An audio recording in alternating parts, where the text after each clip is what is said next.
establishing a higher burden of proof and giving less weight to co-benefits than indirect costs. Such an imbalanced analysis would violate both executive guidance and judicial precedent, requiring agencies to treat costs and benefits consistently. Finally, we are also concerned with the board's suggestion in its draft report that benefits should be derived from willingness to pay estimates from domestic individuals as opposed to international interests. That's the direct quote. While Circular A4 instructs that analyses normally focus on effects on US citizens and residents, it also recognizes that different regulations may call for different emphases in the analysis, depending on the nature and complexity of the regulatory issue. Accordingly, for welfare impacts with a substantial international component, most notably climate impacts, EPA for years accounted for both domestic and international impacts. While this approach was judicially upheld, recent attempts by EPA and other agencies to consider a domestic-only perspective have been met with judicial rebuke. A domestic-only perspective also tends to be unevenly applied, as compliance costs are often borne by foreign owners and shareholders, yet are counted in full. For more detail on these and other points, I refer you to our 2 sets of written comments. Thank you once again for this opportunity. Thank you. Board members, any questions? Okay, I don't see any. Next is roygamse. Did I pronounce your last name right, Roy? Please go ahead. Gamse. Please go ahead. Okay. I was EPA's Director of Economic Analysis and Deputy Assistant Administrator responsible for overseeing EPA's regulation development process and the economic analysis used in regulation development. I appreciate your diligent review of this proposal, but I fear that EPA is leading you astray. There's no reason for this proposal to be a rule rather than guidance. It's not required by the Clean Air Act. EPA's assertion that Section 301A1 provides authority is a stretch. A feeble attempt to find permission, but no indication of a requirement. EPA's Federal Register notice says, this quote, this proposed procedural rule would not regulate any person or entity outside of EPA and would not affect the rights or obligations of outside parties. So the rule won't reduce a pound of pollution or cause any government entity other than EPA to do anything in the future. Why issue it? To get EPA to do the right analysis? Is such a rule needed? No, it isn't. OMB Circular A4 issued in 2003 by Professor Graham when he managed OMB's Office of Environment Information and Regulatory Affairs provides 30 pages of detailed instructions on doing these analyses. OMB for decades has overseen a very rigorous mandatory interagency review process that every significant proposed regulation is required to pass through. Moreover, EPA's own economic analysis guidelines contains 430 pages of even more detailed instructions on how to do them. Professor Graham is currently leading an update of those guidelines that's nearing completion.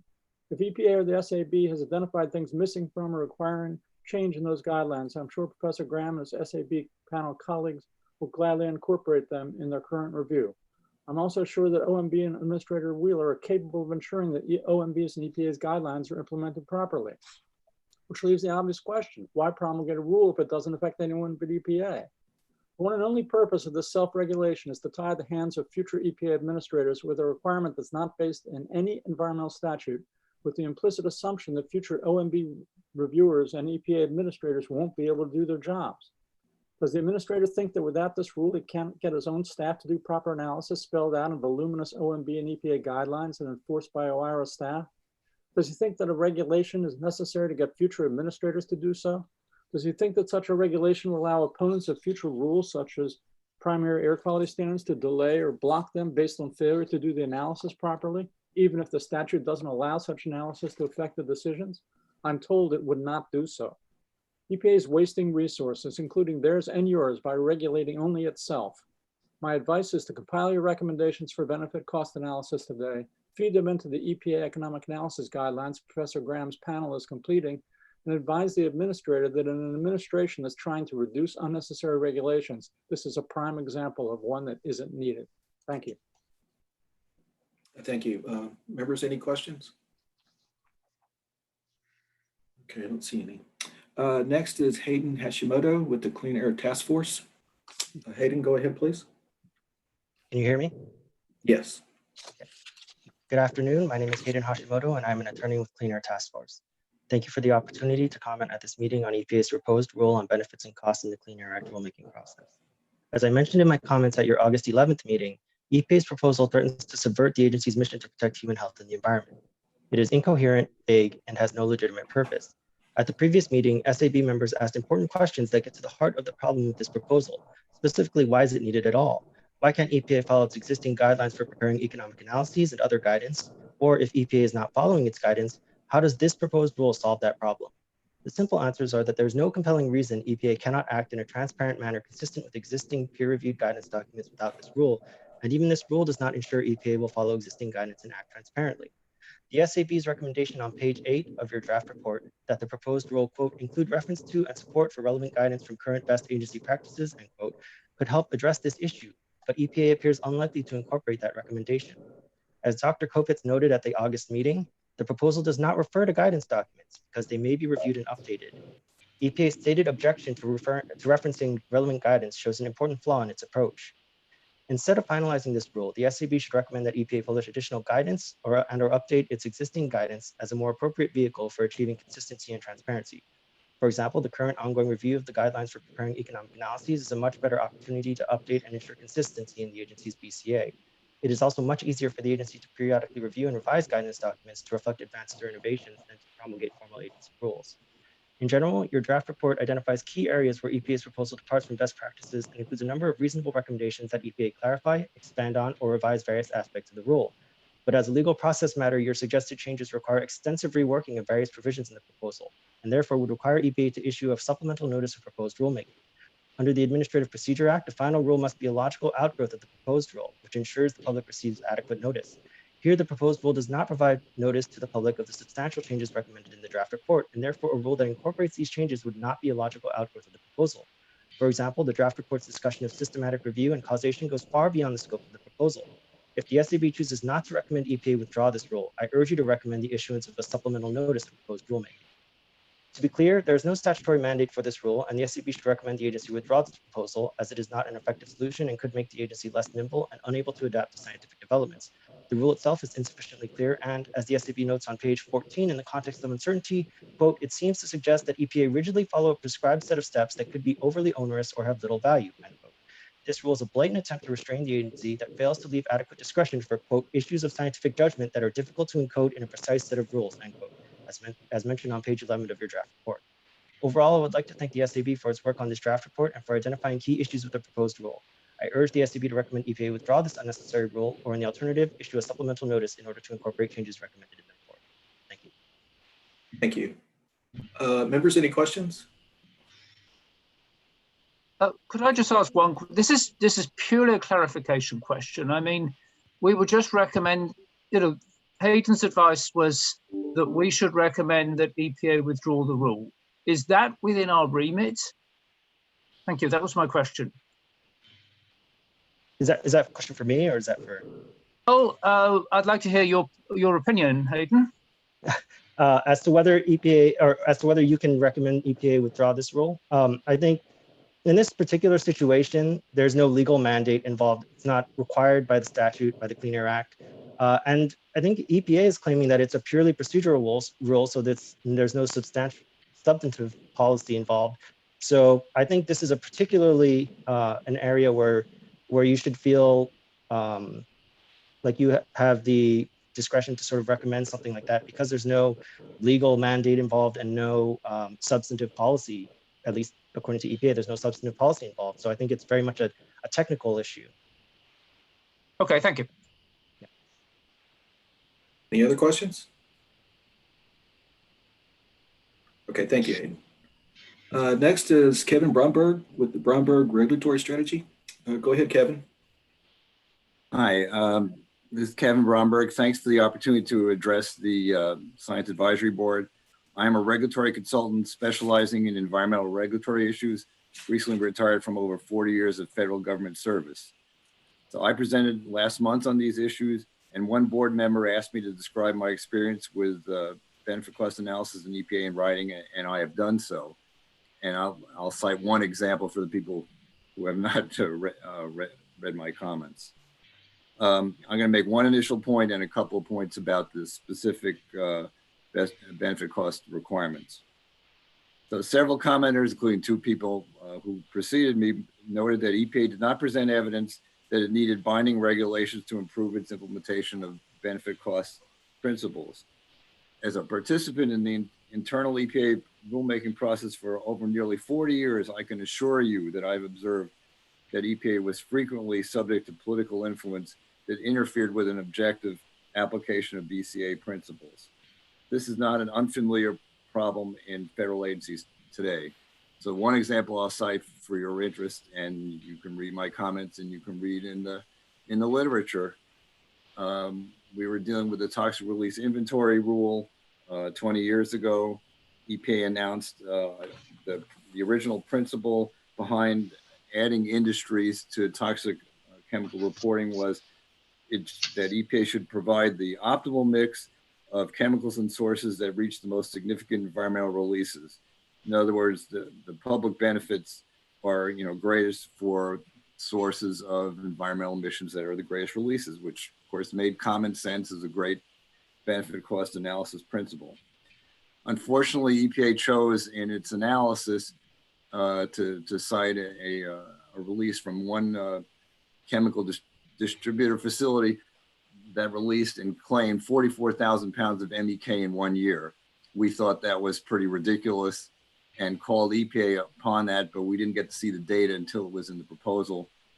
And EPA declined for several months to check out the facility. So we decided to check out the facility, reconfirm the numbers, put it back to EPA, and the total releases for that sector went down, air releases a factor of 10 based on that one obvious outlier. In the end, EPA promulgated the rule anyway for chemical distributors and coming up with a new analysis. The specific amounts of releases reported were essentially irrelevant. EPA did not project releases and determine the basis of whether candidate industries met the statutory standard, basically ignored its original proposal. This is one of many, many examples. EPA apparently declined to tattle upon itself in its proposal, and not a surprising feature of regulatory activities today. They would prefer to have rules that have net benefits. So let me briefly go through 3 recommendations for the specific benefit cost principles. By the way, it was an excellent draft report. Very fine job. You guys should be very proud of you, and ladies should be proud of yourself for what you have done. So 3 areas I want to address, quickly: systematic review, the central decision-making standard for using benefit cost analysis, and my thought of a minimum requirement, which we'll get to. So on systematic review, you guys nailed it in your draft report. EPA could have done a better job. Instead of the specific requirements that it has about selecting studies and concentration, dose response functions, EPA would have been better off referring to the lessons it learned during the IRIS recommendations from the formaldehyde report in 2011. So substituting systematic review principles for the more specific language in the EPA proposal is the way to go. And I would ask the SAB folks, if you had time, if you tried yourself to draft some of those provisions, which are not easy, that would be more helpful than the recommendation of why use systematic review principles to inform your analysis. If you have time to do so. It's a challenge for the 1 or 2 heads of those subcommittees. Sorry. Central decision-making standard. We've talked about this for years. It would, and so has the Supreme Court. It makes sense now for EPA to do what it avoided doing in the proposal, which is to state that that every proposal that it issues, unless there is contrary statutory provisions, that a rule should achieve more good than harm, that the rules should be justified by its incremental benefits. This would be upheld by law. This would be a nice standard to have, and it's consistent with 40 years of Executive Order 12866 maintained through Republican and Democratic administrations. Having that recommendation in this report could be useful. Finally, some people have recognized that there's a very nice escape hatch for EPA. So if you're concerned like me with EPA adhering to these principles, which has had 40 years of difficulty doing so. There is language in there that allows this to happen very simply. In 83.3b, it says you waive the requirement if you provide a reasoned explanation for departures from best practices, and you describe something about what the nature of the change in the analysis would be had you done so. Any lawyer in about 20 minutes could write a reasoned explanation for departures from best practices. So I thought about how do I address that. One way I thought is to have a minimum requirement. So my suggestion for a minimum requirement, and this is my own, I don't think this idea shows up elsewhere, is a reasonable application, and this is the specific language in the written comments, a reasonable application of systematic review procedures to ensure selection of high quality studies, a reasonable attempt to quantify uncertainty of costs and benefits, including consideration of measurement and model error of selected studies, and a reasonable attempt to identify the magnitude of the most likely estimate of benefits. So I picked 3 central themes that could be a minimum requirement, and the minimum requirement would only be waived in very narrow, specialized circumstances that EPA would take more than 20 minutes to have to justify. So I thank the SAB for the opportunity to make these comments. Happy to answer any questions. Thanks so much. Thank you, Kevin. Board members, any questions? Bob? Thank you. Thank you, Kevin. You mentioned the importance of taking into account net benefits. I've seen several times regulations have unintended adverse health consequences. For example, loss of jobs. I think some sectors in the US have lost tens of thousands of jobs due to a regulation. Also, pushing one air pollutant down at a time can actually increase the air concentrations of others. In your experience, does EPA take into account what I would call the net adverse health effects of a regulation? Sometimes not.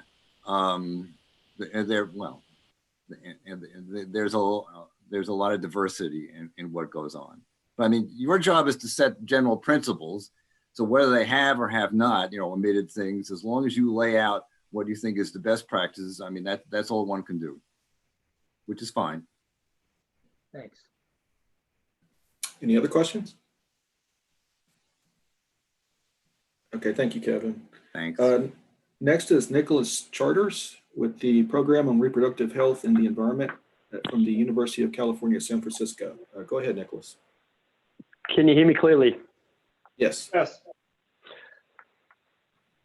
Good afternoon. My name is Dr. Nicholas Charters, and I'm the Director of the Science and Policy Team at the Program on Reproductive Health and the Environment at the University of California, San Francisco.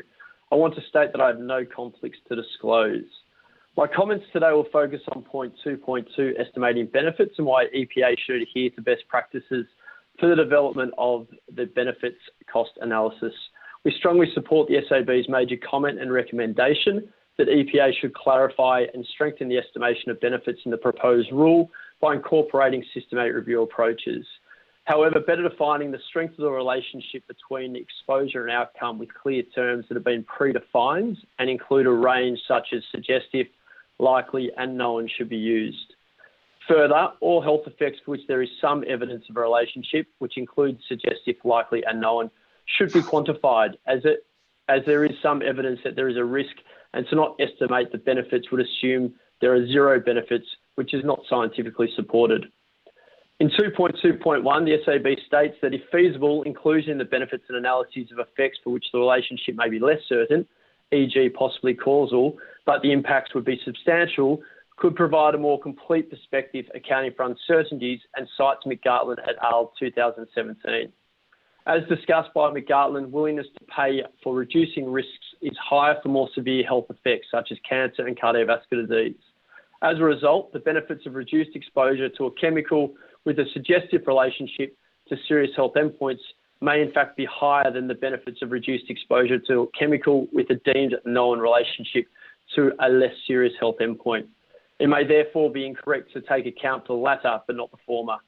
Therefore, we strongly support the SAB's recommendations that modification of the language in section 82A7 should allow such analyses as the current language appears to exclude them. However, as also highlighted in the review by McGartland, health effects with less certain evidence or without a clear summary statement of the strength of the evidence are usually excluded from benefits analyses, even though it is likely that there is some positive value to reduction of these risks. Therefore, including less certain effects requires changes in both risk assessment and economics, and it's an important first step to provide greater clarity on the strength of evidence of each health effect. We therefore recommend using strength of evidence statements to summarise health effects evidence for all health outcomes, not only cancer endpoints, such as those used by the National Toxicology Program's Office of Health Assessment and Translation, and also UCSF's Navigation Guide, which are systematic review approaches that have been endorsed by the National Academies of Science. Further, these systematic review methods are both well developed, peer-reviewed and validated, and that are methods that EPA could readily apply for determining if there is a clearly causal or likely causal relationship between an exposure and health outcome. The NAS has cited both of these systematic review methods as exemplary of the types of methods EPA should use in hazard and risk assessment. Finally, we've commented extensively with regard to the use of systematic review methods that are not empirically based or consistent with best available science under both the Toxic Substance Control Act or the Integrated Risk Information Program that we will be sharing with our comments. Thank you very much for your time. Thank you. Board members, any questions?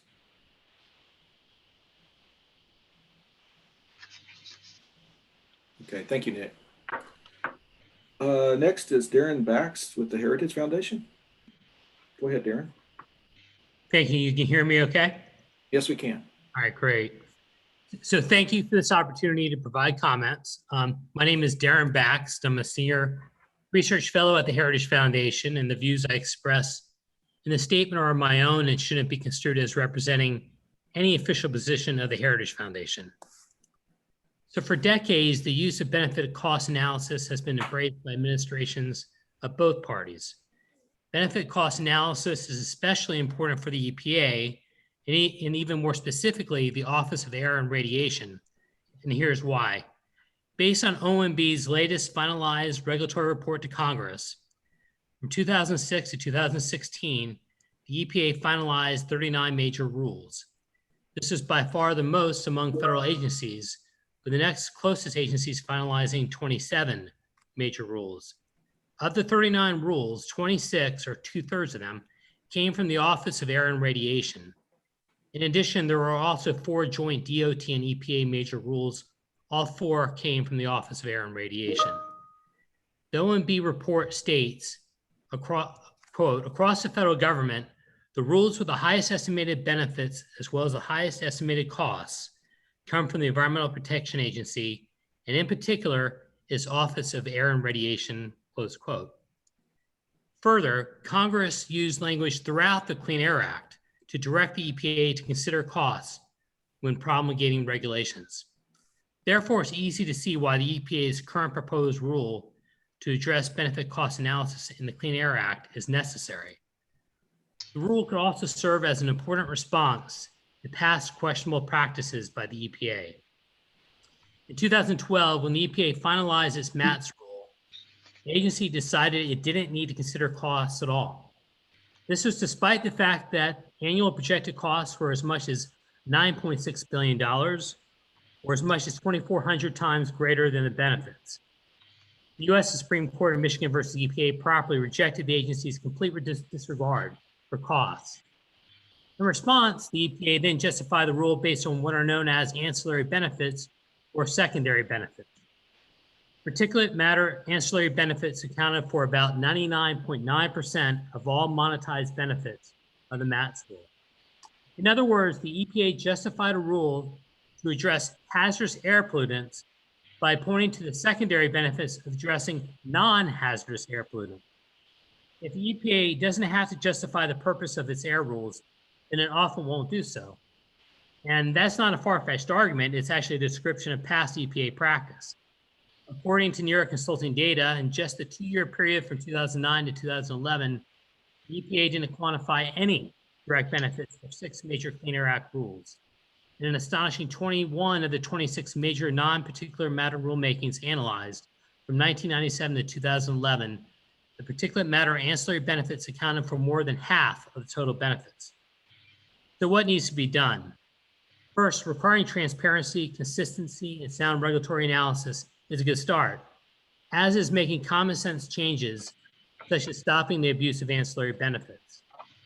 Second, finalizing a rule with clear requirements imposed on the agency will ensure current and future agency compliance and allow for judicial review. I encourage the SAB to include support for these important objectives in its report. Thank you. Thank you. Members, any questions?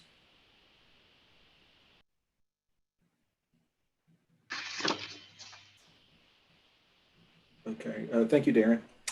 And last is Dena Adler with the Environmental Defense Fund. Go ahead, Dena. Hello, can you hear me okay? Yes, we can. Great. Good afternoon. My name is Dena Adler, and I'm a legal fellow at the Environmental Defense Fund. Thank you for this opportunity to comment. EDF has urged EPA to withdraw this harmful and unlawful proposal, which could distort the agency's assessment of benefits and costs of all future significant Clean Air Act protections. EPA's proposal would replace well-established best practices with unclear and at times conflicting directions that create arbitrary barriers to basing regulations on the best available science.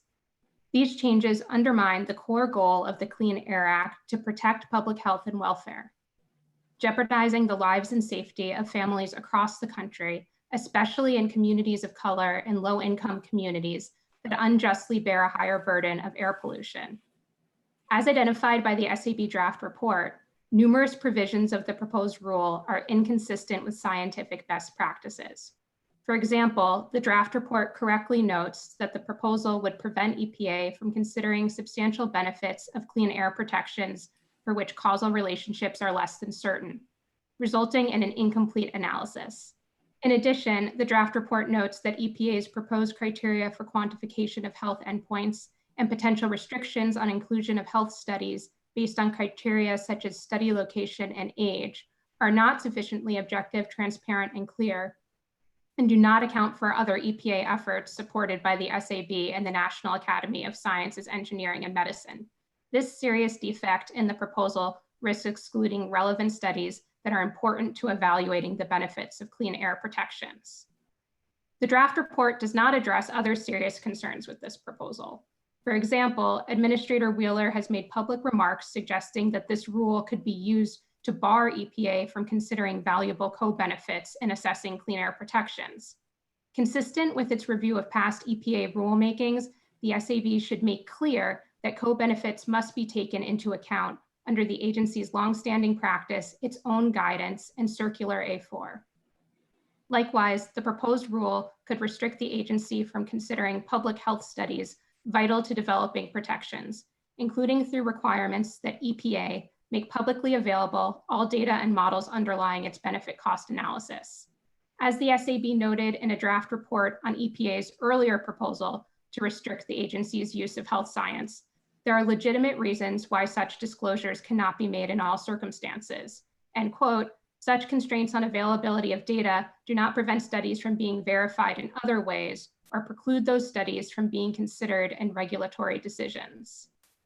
More information on these concerns are available in the comments that EDF jointly submitted to EPA together with other health and environmental NGOs, and which have already been shared with the SAB.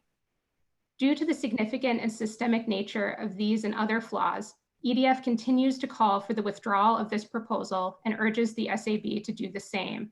At a minimum, the SAB's report should make clear that the rule requires extensive changes and recommend EPA make these changes reviewable through a supplemental notice with an opportunity for public comment.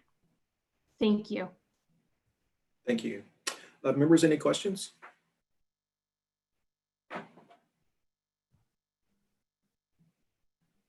Okay, well, thank you, Dena, and thank you for the rest of the public commenters for your comments. We appreciate those.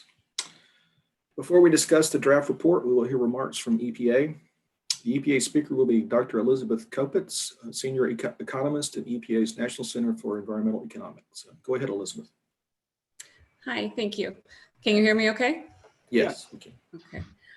So I was asked to make just a few introductory remarks, and I'll keep it brief. First of all, thank you. EPA greatly appreciates the SAB's efforts in conducting a very thoughtful, thorough review in such a short amount of time so that we can take your recommendations into consideration as the agency develops the final rule. We have read the draft report, and we look forward to hearing your discussion of the preliminary recommendations this afternoon. I also wanted to take this opportunity to reiterate the importance of your separate review of EPA's guidelines for preparing economic analysis. EPA appreciates that in developing this report, the SAB kept in mind that the proposed rule sought to codify practices outlined in existing peer-reviewed guidance documents such as the EPA guidelines, which is currently undergoing a periodic update. Since a separate SAB panel is in the process of reviewing the revisions in that update, we are grateful that this SAB panel limited the review of the proposed rule to requirements that would not be addressed by the review of the guidelines. That said, we would like to emphasize the importance of receiving that separate SAB review of the guidelines as soon as possible. Without timely feedback on that review, we won't be able to fold into the final benefit cost rule any guidelines changes made in response to the SAB recommendations where they might be applicable. So the main areas of overlap that we see between the rule and the guidelines include some definitions and best practices for conducting benefit cost analysis.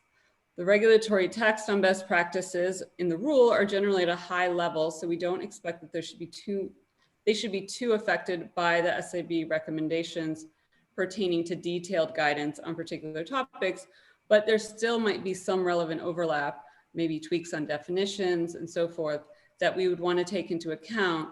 So we'll be taking a very careful look at the SAB guidelines review to make sure that the final rule and the final guidelines remain consistent where this is an issue. Finally, we noticed that the draft reports offers a mix of some high level to very specific recommendations.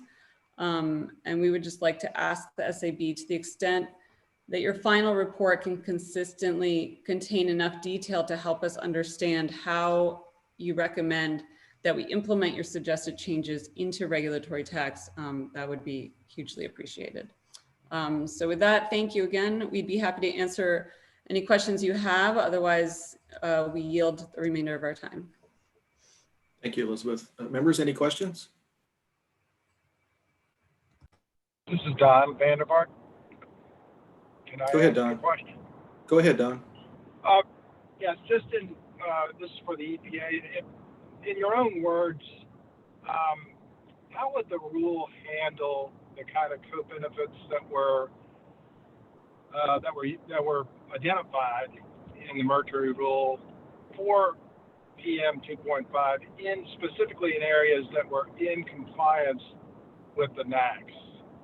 Well, I mean, how would you characterize the rule's effect on that kind of analysis?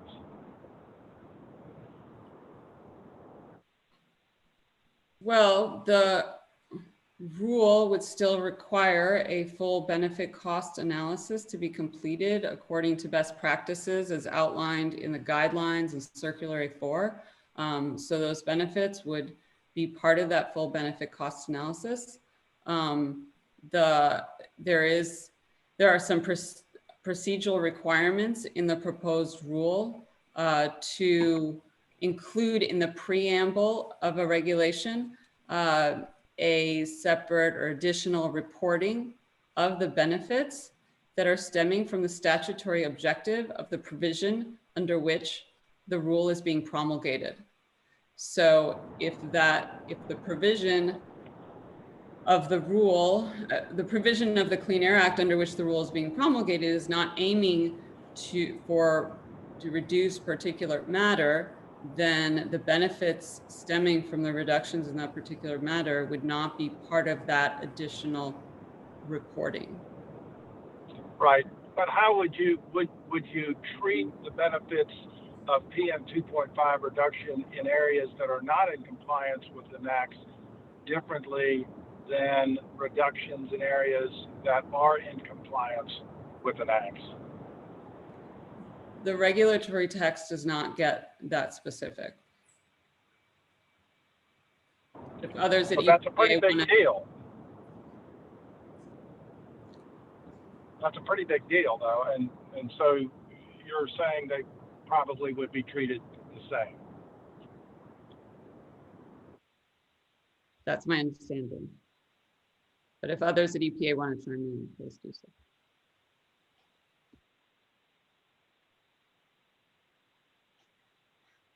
Anyone else from EPA want to pop in? This is Al McGartland. I would sort of point to the Affordable Clean Energy Rule, RIA, or other rules where we do identify PM reductions, both in attainment and, well, benefits below the NACs and benefits above the NACs. It's different cut points in the analysis. I'm not saying that this rule requires such treatment. As Elizabeth pointed out, the rule does not get that specific, but that's our current, current practice, I would say.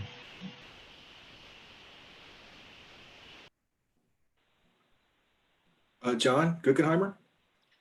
So we've heard from the external speakers repeated requests that the SAB recommend that the rule be withdrawn because it is unnecessary and redundant. Can you respond to those comments and explain to us why this rule is needed?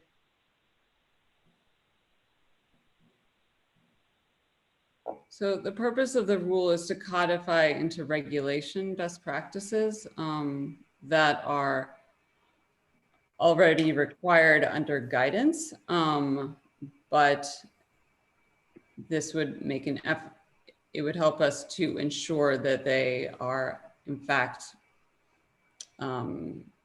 followed consistently and transparently going forward.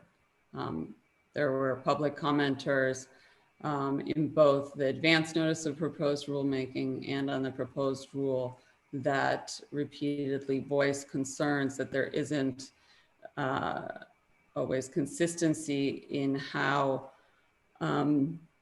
thoroughly EPA follows best practices in developing their benefit cost analyses and how thoroughly transparent the agency is in presenting those results.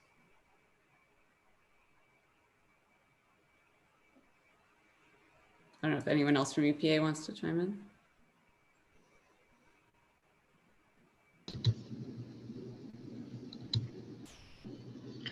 I mean, Elizabeth, I think you covered that well, but if there's an additional question, I'm happy to take it. Board members, any other questions for EPA?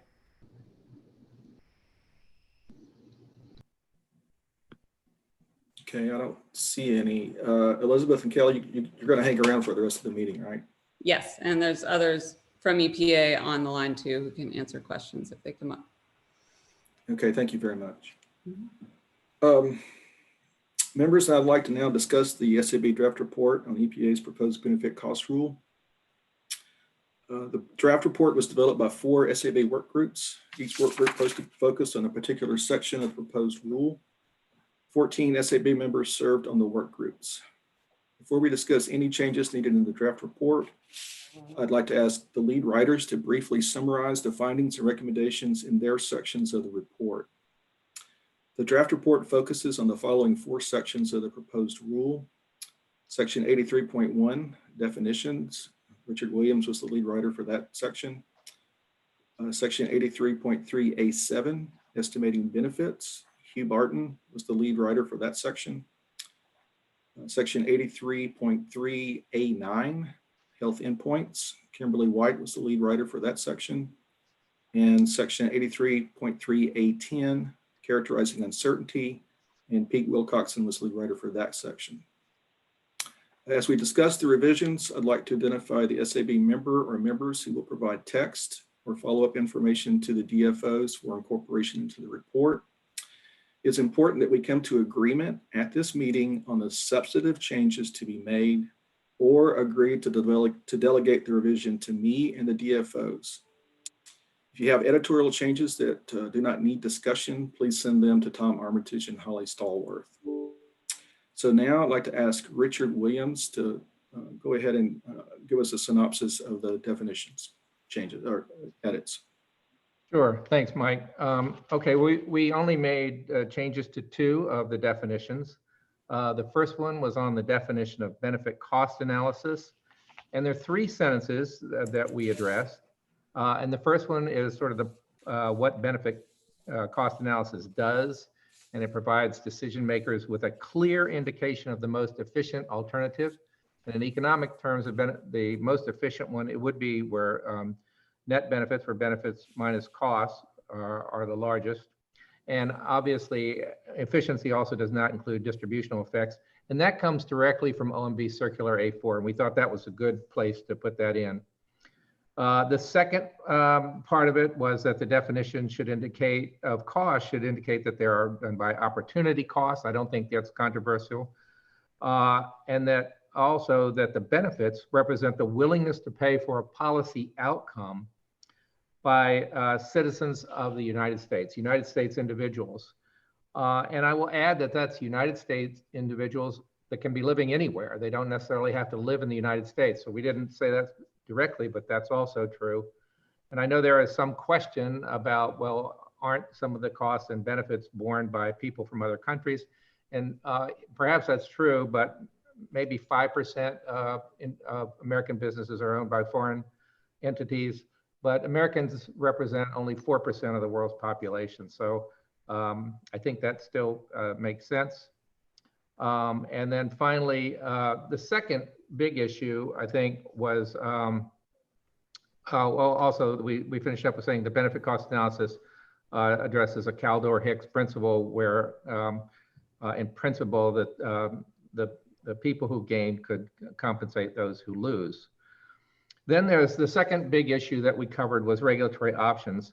So what we want to do there is distinguish between a benefit cost analysis and particularly a cost effectiveness analysis. So in a cost effective analysis, what it does essentially is it says, what is the lowest cost option that will accomplish the objective?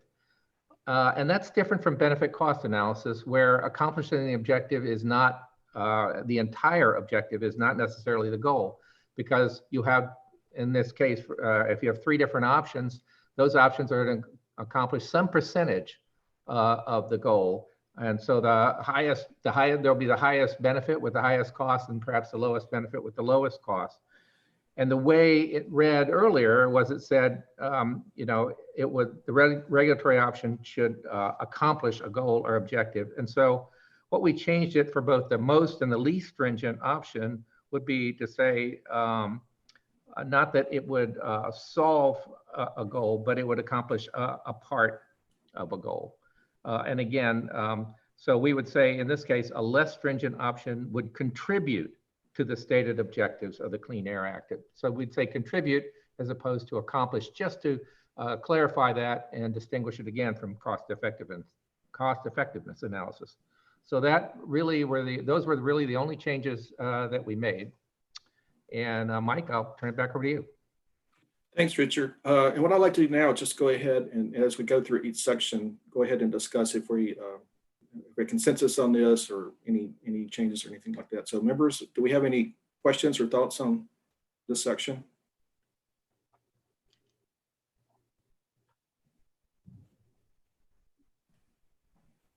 Pete? Hi, yeah, I'm just wondering if the emphasis on it being willingness to pay by US individuals is consistent with the guidelines. Does anyone who's on that panel know offhand? I don't recall. It's consistent with A4, which is the OMB document, but I don't remember how the current draft of the guidelines treats it. Do you remember, Richard? I don't. There's a lot in that. Yeah. It may not even address, it may be just it's silent. I don't know. We'd have to go back and look. Because I think we want to be less prescriptive than the guidelines here, if possible. Is that something we want to address like after the meeting, but before we get through, Pete? So do we want to make sure that it's consistent with the guidelines, or stick with the A4, or how would you like to go forward with that?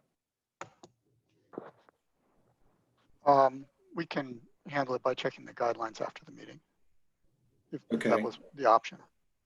All right, yeah, that's an option. So, Richard, is it helpful if I read you what's in the current draft of the guidelines? That would be fantastic. Okay, so this is the draft that's under review right now by SAB. One of the first scoping questions an analyst must answer when conducting BCA is who has economic standing, or put another way, whose gains and losses should be counted in the analysis. The most inclusive answer is all persons who may be affected by the policy, regardless of where or when they live. However, for domestic policy making, standing is typically limited to the national level in order to maximize welfare of residents. Consistent, and there's a footnote there, which I can read to you. It says, consistent with this interpretation, OMB guidance states that analysts should focus on the benefits and costs that accrue to citizens and residents of the United States. And there's a bit more, but basically it's pointing to OMB guidance. All right, thank you. Yep. is your concern addressed, Pete? I think so for now. Yeah, thanks. I think there's also another sentence in the OMB guidance that allows for, in appropriate circumstances, reporting separately of benefits to non-U.S. citizens. Well, it goes beyond that. It says that those effects should be reported separately. Or it says they should. Okay. Okay. Yeah. Yeah. Yeah. Okay. Okay. Thank you, Elizabeth. Bob? Okay. Sorry to be a sort of a one-issue guy here on this.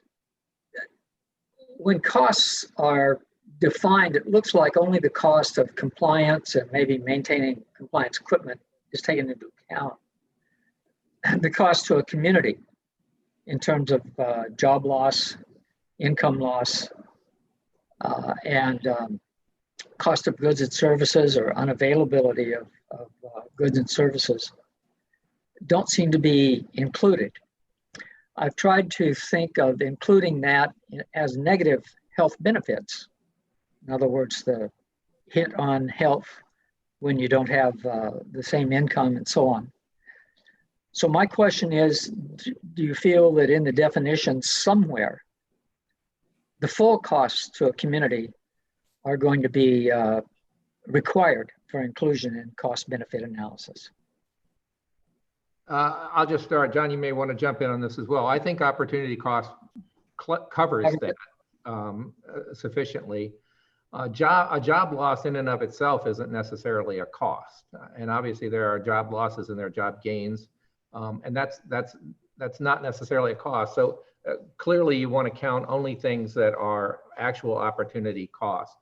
And I will add that EPA has other provisions that require them to look at employment impacts as well. Yeah, job loss, I agree, isn't traditionally a cost, but it has an adverse effect on health. And that's very, very, very well documented. Yeah. So it's an adverse effect rather than a clear monetary cost. Yeah. But you think the opportunity cost allows or requires EPA to perhaps look at the cost to a community of having to curtail activities that they depend on? Yeah, I agree with that. I mean, the thing is, you don't want to double count. I mean, so you're right. Income losses and wealth losses can lead to health effects. That's health impacts. And presumably, you know, EPA will look at those kinds of things as well. And I can't give you examples right off the bat, but I see Al is still on. Perhaps he can shed some light on that. Yeah, I think if you look at the draft guidelines that are under review, there's a very large expanded chapter on employment impacts and a much greatly expanded discussion of the health, wealth, and the health consequences from involuntary job losses, etc. I think where I am, and be anxious to get the reviews from the SAB, there's no easy way yet to fold that routinely into a benefit cost analysis. So we're definitely calling in the guidelines for much more in that area in terms of analysis. But of course, some regs are going to result in those involuntary job losses and many will not. So we're actually working now on methodologies for trying to figure out what those job losses might entail for a regulation as well. Come up with methodologies, which is an analytic challenge. So, but I think we need the literature on benefit cost analysis to advance a little bit more in terms of theory and practice applications on how to fold those kinds of considerations in more routinely. But I'll stop there. Yeah, thanks, Al. Okay, thanks. In terms of references, in a section that I don't think will be included in our report, but there's Chetty et al. 2016, the association between income and life expectancy in the United States. And there's one by Fullerton and Mullinger, 2019, who bears the economic burdens of environmental regulations? And that's in Review of Environmental Economics and Policy, 2019. And then there's a Weber 2019, How Should We Think About Environmental Policy and Jobs? An analogy with trade policy and an illustration from US coal mining. That was where you had massive loss of tens of thousands of jobs with really no alternative employment available to these people. So I can forward the material I put together with some references that may help EPA decide how to consider the cost to a community, the health of a community. So thanks. Right. Just a point of clarification, we would have to separate out what those job losses were lost as a result of a regulation, as opposed to job losses that would happen as a result of major economic shifts, say from coal to natural gas and cheaper oil and cheaper renewable energy, etc. So it's important to get the base. Yeah, that's very appropriate and well understood. Thanks. Thank you, Bob. Tony? We mentioned here, and Richard, I think this question is mainly for you. We mentioned the concept of the Calder-Hicks compensation criterion. Do we want to at least acknowledge the Skotowski criticism of Calder-Hicks, which is its non-transitivity? Tony, I mean, and I guess in a document like this, I'm not certain that we really want to go that far. I'll leave it to others. I personally think that, for benefit cost analysis, we don't really need to get too much into the theory behind it. But do you have a particular reason for mentioning that? Well, yes, as a practical matter, it could be used to justify opposing decisions. So the winners could compensate the losers, and conversely, if the decision were made the other way, the new winners, the old losers, would also be able to pass the compensation test. So the criterion is not decisive, or in this limited sense isn't coherent. So I'm sort of wondering, why are we advocating a compensation test that doesn't pass the logical condition of giving decisive answers? John Graham here. We might want to touch on some of that in the guidelines. Yeah. But I don't think in this rule we want to get to that level of technical detail. Mm-hmm. And if anything, yeah, I think that's right. If anything, the rule is is probably edging too specific and technical, and I don't think we certainly don't want to go to that level. I don't think, but I think some discussion. My recollection is I don't think it's on the transitivity issue, but the guidelines do get into the questions of willingness to pay versus willingness to accept, and the different measures of welfare change. Yeah. So it's getting into the territory, but not precisely the specific point that you made, Tony. Yeah. Well, so I guess I'll leave my question as: should we acknowledge, the pretty substantial literature on foundational questions related to compensation criteria, maybe in a footnote? My concern is that if we don't, it looks as if we haven't read the literature since the 1940s, and that would be, I think, unfortunate. so I won't say more about it. I'll just raise the issue that this is a big issue in benefit cost analysis. Maybe we should at least somehow acknowledge it. Richard, Tony, do you have want thoughts? to suggest a footnote? Yes, I think so.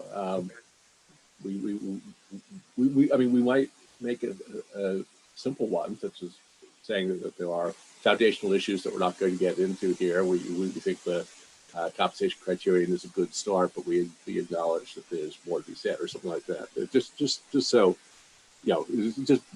just really to reflect awareness of where cost benefit analysis has gone since the early days. Okay, thanks. Yeah. Does anyone have any issues with that? No, I think a reference to a textbook discussion of that issue would be fine. I don't think there's any problem with that. Okay, thanks. Otto? Yeah, just continuing on this, we're dealing with the guidelines we've seen, and I think we have to be terribly careful in our comments on the rule not to contradict the guidelines, and also to try to make sure that the rule as it stands now does not contradict the guidelines. Let's not go down the Pareto optimal compensation principle, or I will start arguing Lionel Robbins' point that there is no Pareto optimality unless compensation is actually paid. Right, and I think the spirit of Tony's point is that we might want to drop a footnote to some textbook discussion that at least alerts the readers that we're aware of that whole set of issues. He liked his term foundational issues. Yeah, that's fine, but let's not burden the rule any more than it is already. Right. Agreed. Okay, any other comments on the definitions portion? Okay, so why don't we go to the next section, estimating benefits. Hugh, you want to give us an overview there? Okay. Yes.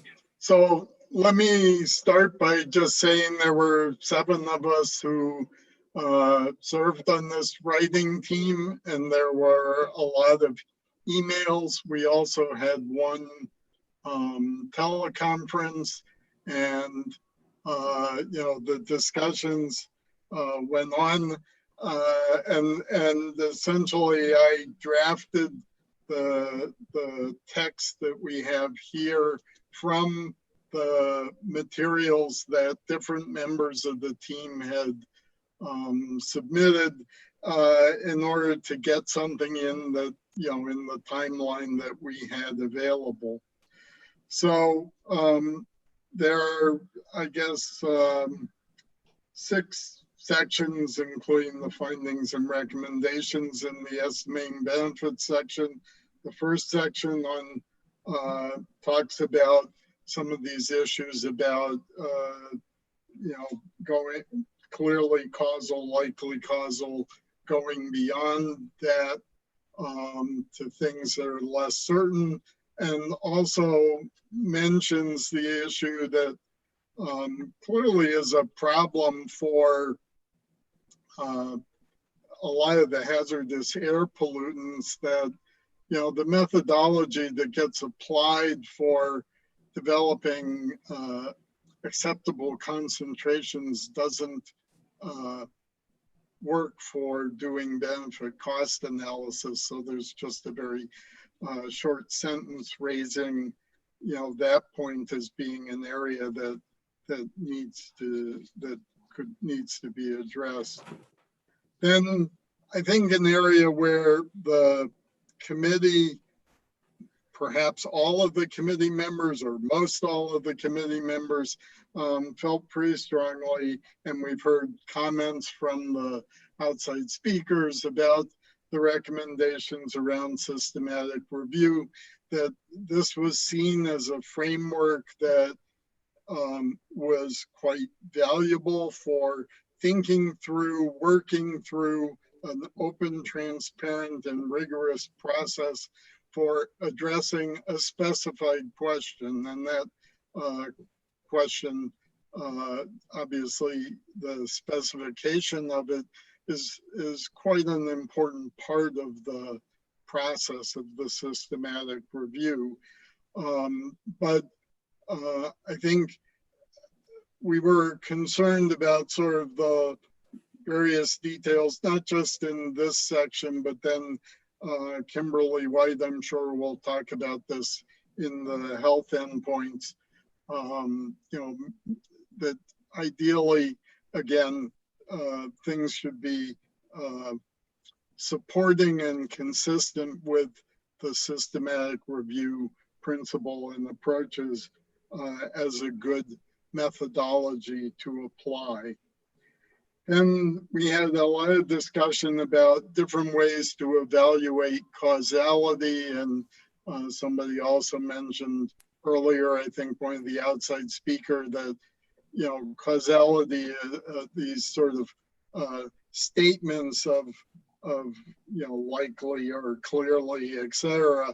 Those are done in specific circumstances, like for the NACs and for cancer assessments. Again, they're not done for sort of non-cancer assessment for HAPs. And since this rule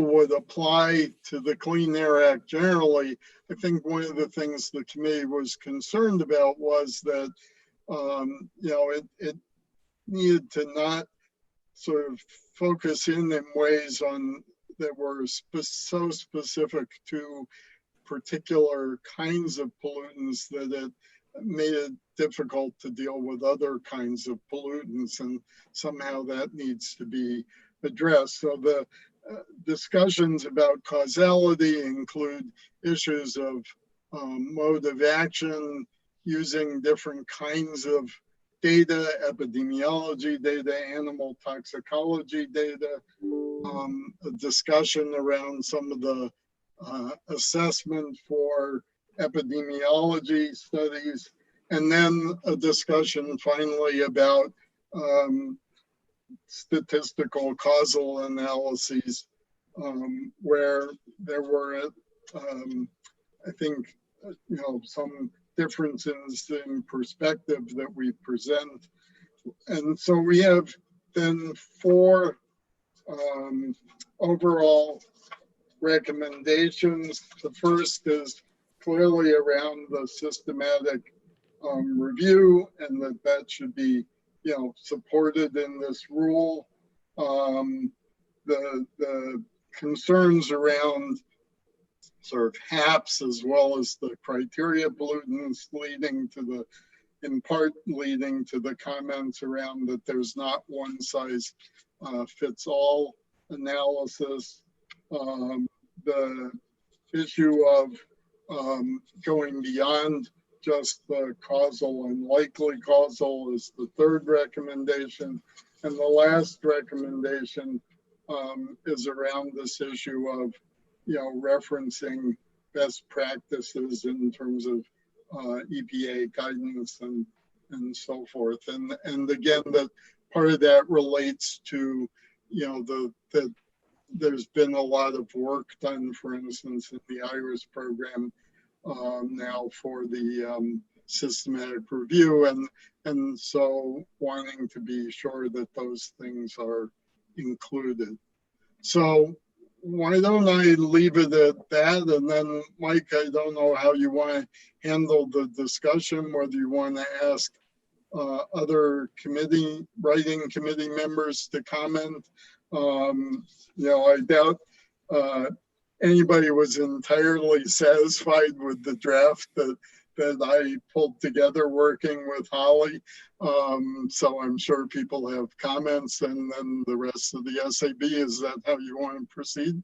Sure. Any other members who were part of that work group want to chime in? Well, sure. This is Tony. I just want to say I think this is actually quite a nice synthesis, and I think it came out quite well. And I think on line 20, page 7, there is a paragraph that begins, "One SAB member provided a different perspective on causation." I think, given that there are then at least 3 references to the work of Cox, I'm guessing that one member is probably me. I would love to change that to simply one SAB member added, rather than provided a different perspective, but added the following, because I agree by and large with what's gone before. So I don't want this to come across as a dissenting view. I agree with, I think, the quite nice summary that precedes it, but would also add my emphasis on manipulative causation is the thing that the decision makers need to know. So I'm glad to have that perspective reflected there, but I don't see it as being a disagreement in any way with what precedes it. Fair enough. Any other work group member want to add anything? Okay, now to just open up to the board in general. Anyone have any thoughts or comments on this? Stan?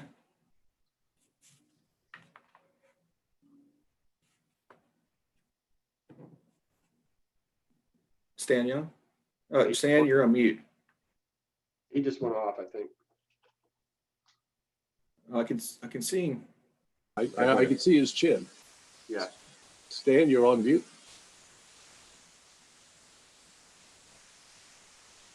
Oh, he's not muted, but we can't hear him. That's strange.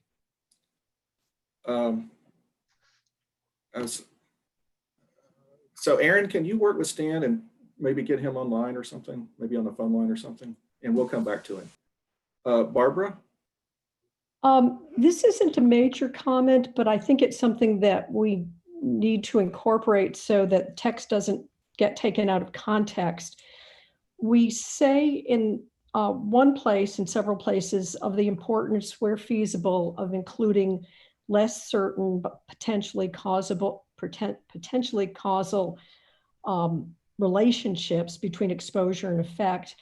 But then there are some other places where we leave out that part about considering less confirmed causal and possible causal benefits. So for example, on page 5, lines 25, 27, that's not included. So it's really just a question to go through this and be sure that we haven't left out the need to consider possibly causal relationships where feasible to provide additional perspective. Okay, fair point. Amar? Yeah, so first of all, I think the committee's done a terrific job here on trying to address some of the flaws in the rule as it's stated. However, it seems to me that the central question, I mean, the arguments that have been made for why we need a rule rather than just using the correct, the current guidelines, they're not particularly convincing to me. And I mean, once again, we've been given a flawed rule that we've been asked to correct, rather than addressing the more central question as to whether or not this rule should exist at all. Mark, it's a big ticket item there. My personal opinion is that the board should speak on matters of science, and whether or not the rule is needed, in my opinion, is a matter of policy. I think when EPA puts a rule up and they ask the board to review it, we can make recommendations on how to strengthen the underlying science. But just my personal opinion is it's just not in our court to say whether or not the rule is needed. No, I totally get that, and I agree that we should really confine ourselves to the technical matters at hand. But I think the question at hand is there a technical basis in a misapplication of the guidelines that we already have that require us to put a Band-Aid on something that is potentially going to be in conflict with the guidelines as they stand, not to mention a host of other problems that could be posed on the technical front. So my question is really, I agree, we should really focus on the technical issues at hand and not the political ones. But this isn't the way to do it, it seems to me. Okay, Richard, I see your hand raised. I'm assuming in response to that. So. Yeah, I mean, maybe I could follow up on the same point and the question I asked Hayden at the end of his public comment, which I could have equally asked of at least 3 of the other speakers. I mean, I'm what exactly is our remit with something like this? I mean, we want to keep science and policy separate, and I'm absolutely fine with that when we come to, should EPA put new restrictions on smokestacks and stuff like that. I agree that's a policy issue, that's not an issue for us. But when the policy gets to the heart of how EPA does science, how do we separate that? I mean, I don't want, I agree we should have an understanding of what our remit is and be careful not to go beyond it. But I mean, is it really so unreasonable that SAB could actually recommend that the rule be withdrawn? Is that really beyond our remit to recommend something like that? Richard? Yeah, I'm here. Oh, William, sorry, William, sorry. Okay, Richard. It seems to me that there are, because we keep coming into this, are we going to recommend something that is different than what we recommended in the guidance? And so it seems to me there's 2 things that we have to worry about. One is, are we recommending something different for this rule as opposed to what we recommend for the guidance? In a sense, I think that's less important than what EPA winds up in their guidance based on our recommendations or not, and what they end up with this regulation. And they won't know what ends up in this regulation until there's a final rule. So I think in terms of worrying about, are we consistent, I think this is actually going to fall to EPA in the end to look at their guidance, which they'll have done well before a final rule, and make sure that the 2 are consistent. So I'm not certain this is something that should slow us up right now.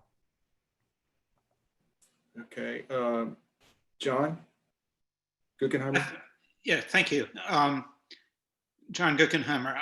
I find the proposed rule very confusing in the way that it's written. I'm not an expert in the area, but the confusion that I have, I also think that many of the things that it recommends in general are not going to be feasible. So on this question of policy versus science, I think that what we can do is to say that if there is going to be a rule, then it really does have to be clear, and that the things that are required by the rule have to be things which are scientifically feasible. And I do not think that the proposed rule meets those criteria. Okay, thank you, John. Tom, Brandon, I'm gonna let you jump to the head of the line. Yeah, I usually don't chirp in on these things, but I do want to give an update of the economic guidelines review because it seems to be an important topic and on everybody's mind. So right now we have a concurred draft from the panel that's working on that.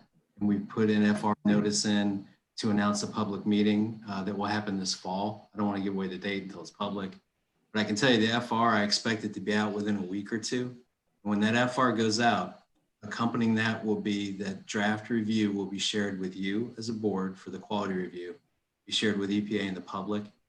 So to the extent that helps, and just know, be patient. You're probably 2 weeks away from getting a look at that panel's report, and you will be asked at that time to start preparing for the quality review, which will happen this fall.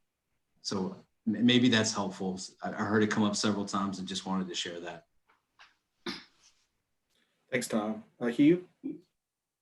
So I agree with John Guggenheimer's comments. I guess the other thing I was going to suggest was I have a real concern around, what gets put into a rule versus what gets put into guidance. And of course, there's a number of levels of that, but it seems to me from a scientific point of view, a lot of these things need a lot more discussion and definition, which is what you can do in a much more extensive guidance document.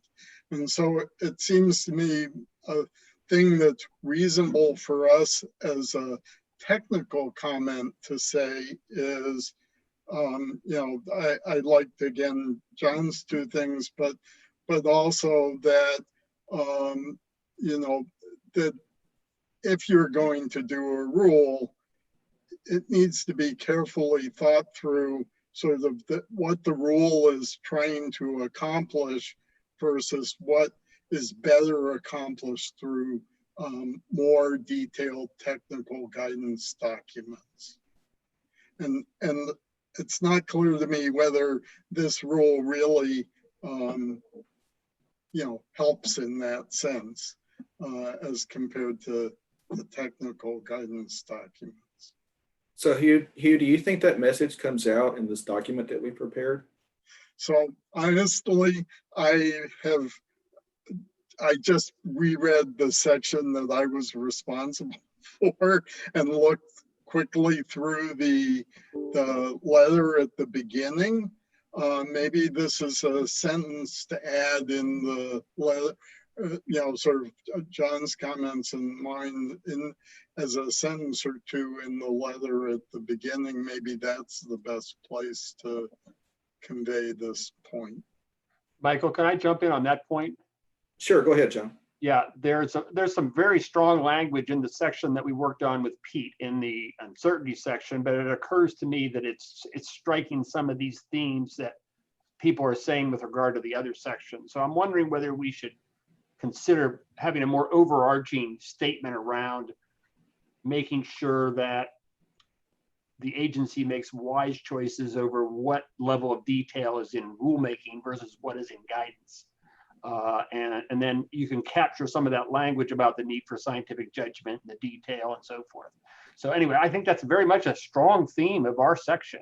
Pete, I don't know whether you would agree with that, but we say there's these layers of technical requirements and they're not clear.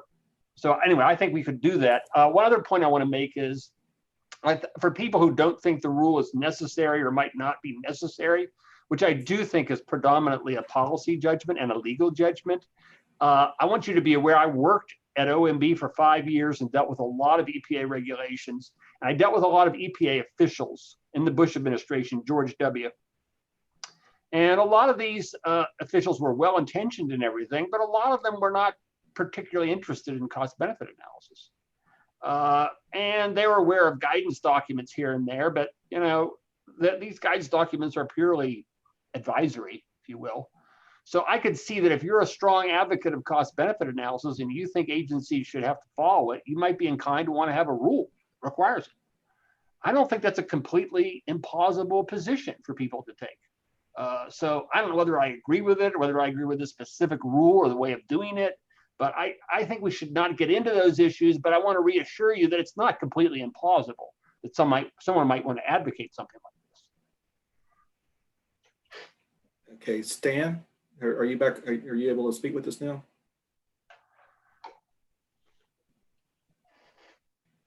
We're not hearing you, Stan.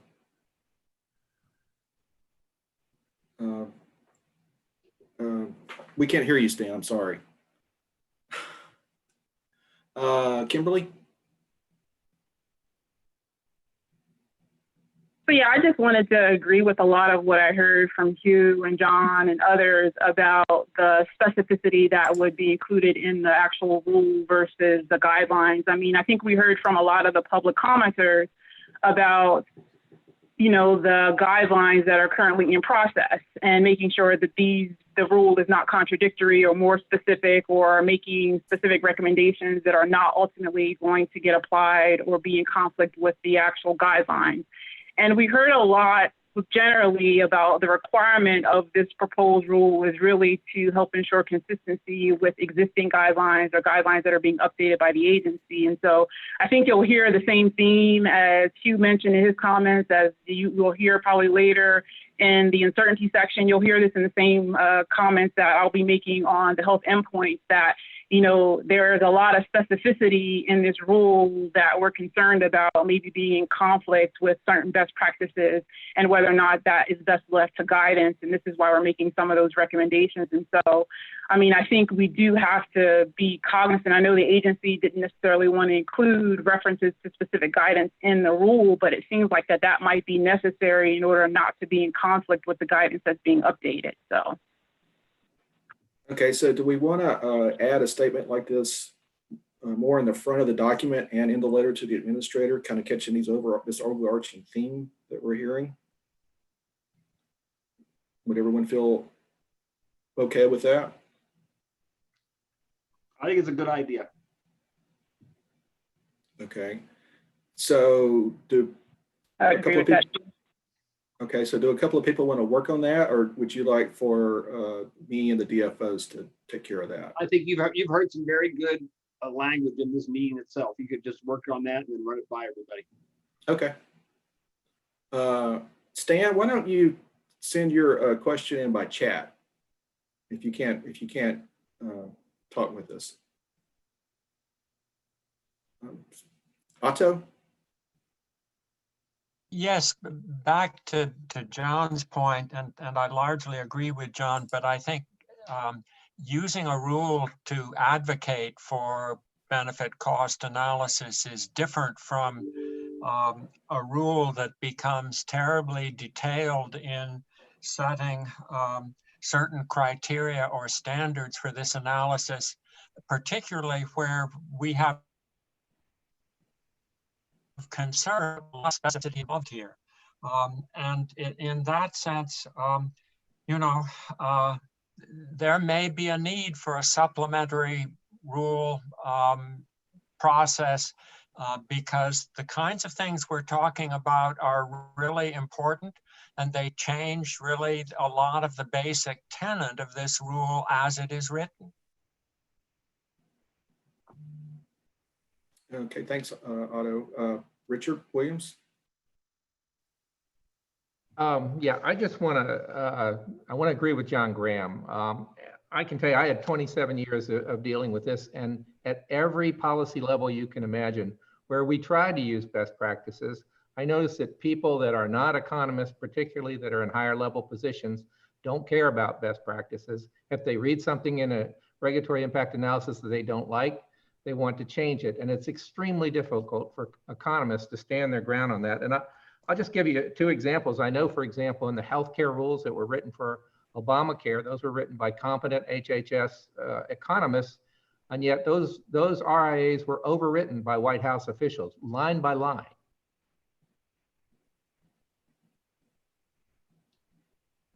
Wow, we lost Richard. Labeling rules, and in that, I was actually called over to HHS by a senior political appointee who suggested that if I was going to use value of life, I should incorporate his feelings on abortion in those estimates. So I can tell you that's just how sort of crazy it gets. And that's the reason that I think overall, not only do we need these, but in some cases, they should be specific, specifically advocating best practices in a sense to protect good analysis. Okay, so I'm hearing a lot here. So maybe we could say something like in our overarching theme, You know, we have concerns about rules being overly specific, but that they need to point to best practices and guidelines that are reviewed and that sort of thing. Something along those lines.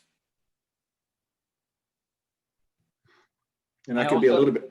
Yeah, the other theme I kind of like is that the agency, we should be requesting that the agency give serious thought to when it's most appropriate to have certain types of specific technical issues in the rule versus in guidance. It's that judgment call. I'm not sure the balance on that is right in this rule. If you look at it one by one, ultimately there's going to be a legal and policy element to that. But what we can say is that we think the agency ought to relook at it from that perspective. Some of this stuff might be better off in guidance. You know, be careful that you don't try to put too much technical detail in the rule, given the judgmental and case-by-case nature of scientific judgment and deliberation. I'll go with John's statement on that. Okay. I'm taking notes here.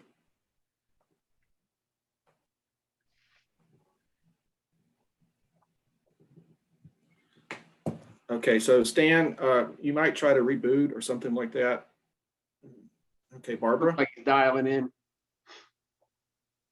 It seems also that one thing that we've discussed, or this at least been implied by this discussion, is that this document shouldn't be so divorced from guidance documents, and that perhaps we need something like a statement that EPA also, when implementing and considering this rule, we need to be explicit to state that they also need to be sure to consider relevant guidance documents.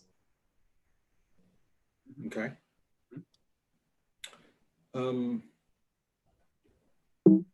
Any other thoughts or comments on the section on estimating benefits? This is Don Vanderhoff. Go ahead, Don. Can you hear me? Yeah.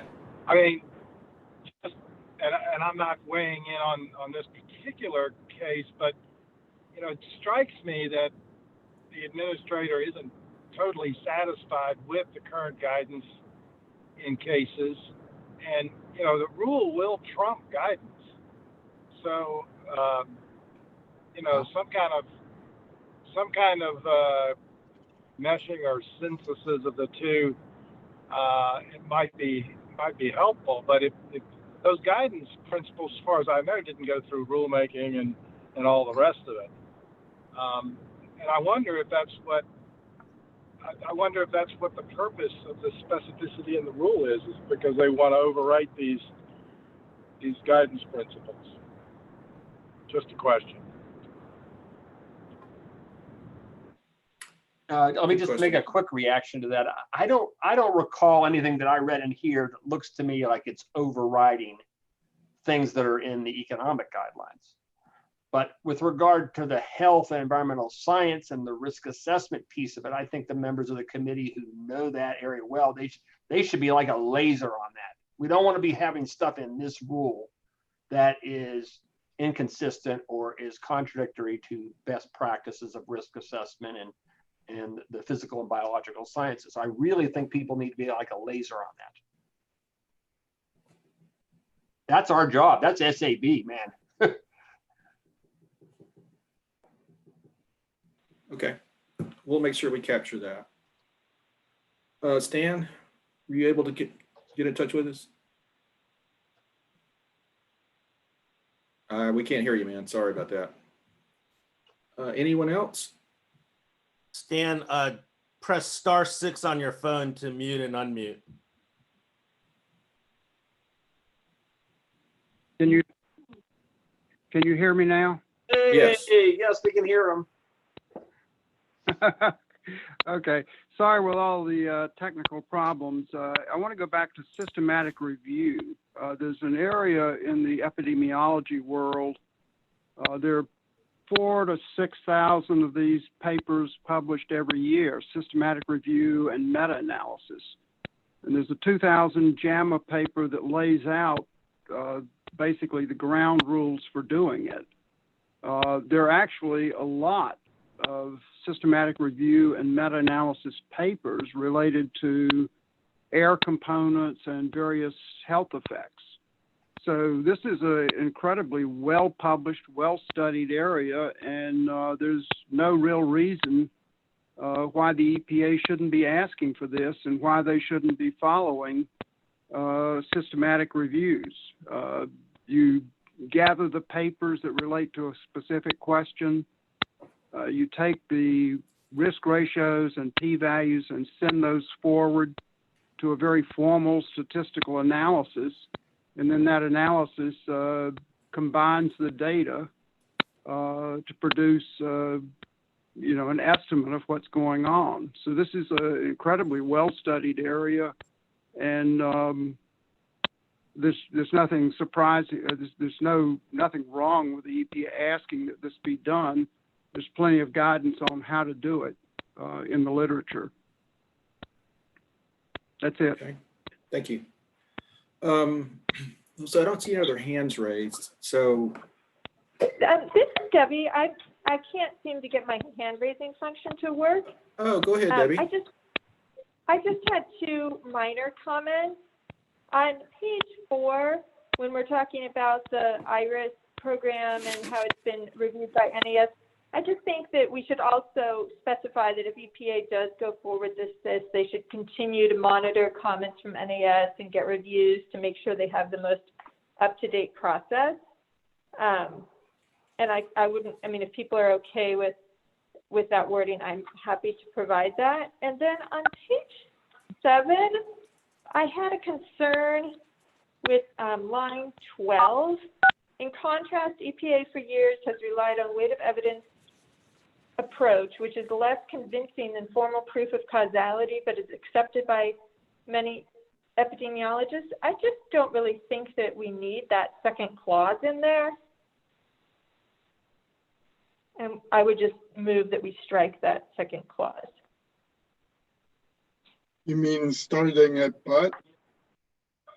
Which is less convincing than formal proof of causality, but is accepted by many epidemiologists.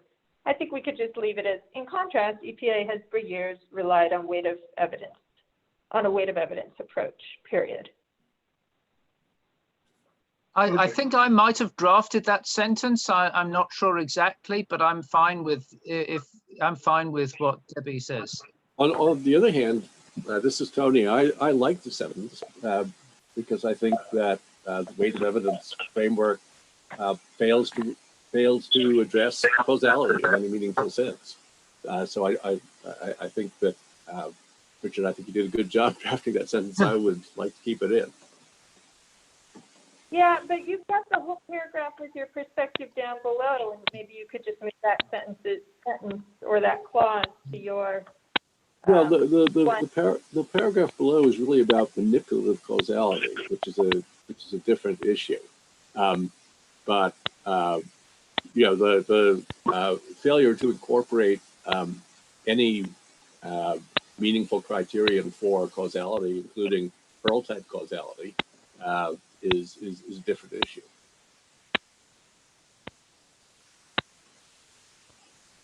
So Debbie,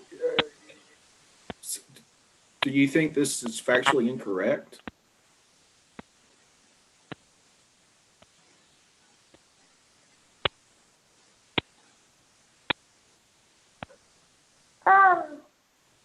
I just don't totally feel comfortable with the idea that a weight of evidence is not as convincing as a formal proof of causality, especially since we're not really necessarily proposing that the EPA do that. Personally, I think the weight of evidence approach is very convincing. So yeah, I do think that it is factually incorrect to say which is less convincing than a formal proof of causality.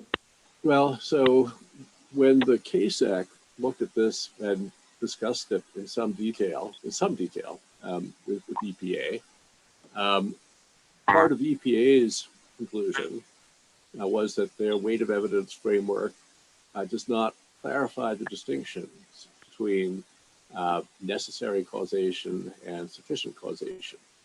or for that matter, between direct and indirect cause, or even between association and causality. Although I'm adding those last two. And they further agreed that distinction is between, for example, necessary and sufficient and contributing causality, that such distinctions are crucial for interpreting the regulatory meaning, and in this context, the existence, let alone the magnitude of benefits. So based on that discussion, I think that it would be factually inaccurate to suggest that the weight of evidence framework provides a satisfactory or convincing approach to causation. The people who use the framework at EPA don't believe that it addresses essential distinctions. The folks who most powerfully advocate it are the folks who made it up back in 2008, but it's never been validated. And I guess my main concern is that nobody has stated that it satisfactorily addresses any aspects of formal causality, including the Pearl type. And I'm not suggesting we do that here. I'm just suggesting we don't comment on it one way or another. Well, Maybe we just strike. I think comment is appropriate in this context. So we have one person advocating removing that phrase, another person advocating that we keep it. Any other thoughts on that? This is Stan Young again. I've been looking at causation in the epidemiology literature for several years now. The epidemiologists do not have a very good track record when their claims are tested in randomized clinical trials. I published a paper on that back in 2011. Out of 52 claims that had very strong small p-values in observational studies, not one of them replicated. They were 0 for 52. So I think Tony's going down the right road. You need, if you really want to impose a strong regulation on society, you really ought to have strong evidence. And standard epidemiology evidence, weight of evidence, association studies, is not, empirically, it is not strong evidence. And so I think we should back the EPA here as strongly as we can that they should be looking for strong evidence, and weight of evidence based on association studies is not it. And so I think we ought to be very distinct here. Okay, Susan Felter? Oh, go ahead. Okay, Susan Felter? So I see your hand, Richard Smith. yeah, I have a comment on something when we're done with this section. So finish up this one and then come back to me if that's okay. Okay, Richard, Richard Williams, did you have anything on this? Your hand is up. Just a brief point on weight of evidence. I think a lot of it relies on a subjective evaluation of the degree of the probability of causation, and I think that is an extremely that's much weaker than formal causation. So I just want to side with Tony. I think it should probably be left in. Okay, Richard Smith. So yeah, I mean this in a sense this is the argument we've been having all along, and I'm not unsympathetic to what Stan and Tony say, because I've supported them in quite a few of things along these lines, but I still come back to the point that we come back to. Well, no, I come back to the point that we do come back to, and some material that I drafted for the next section, the one that Kimberly's chairing. There have been many attempts to prove formal causation by, in particular, the Health Effects Institute, which has had a number of programs. They call it accountability, but that's what they mean. And these studies have not been overwhelmingly successful. At least that's my opinion, but I think if we actually put it to people from HEI, I think they would broadly agree with that. And so where does that leave us? I mean, EPA is a regulatory body. We all agree we would like, what we all want to see. The gold standard is firm proof of causality. But in many cases, we don't have that.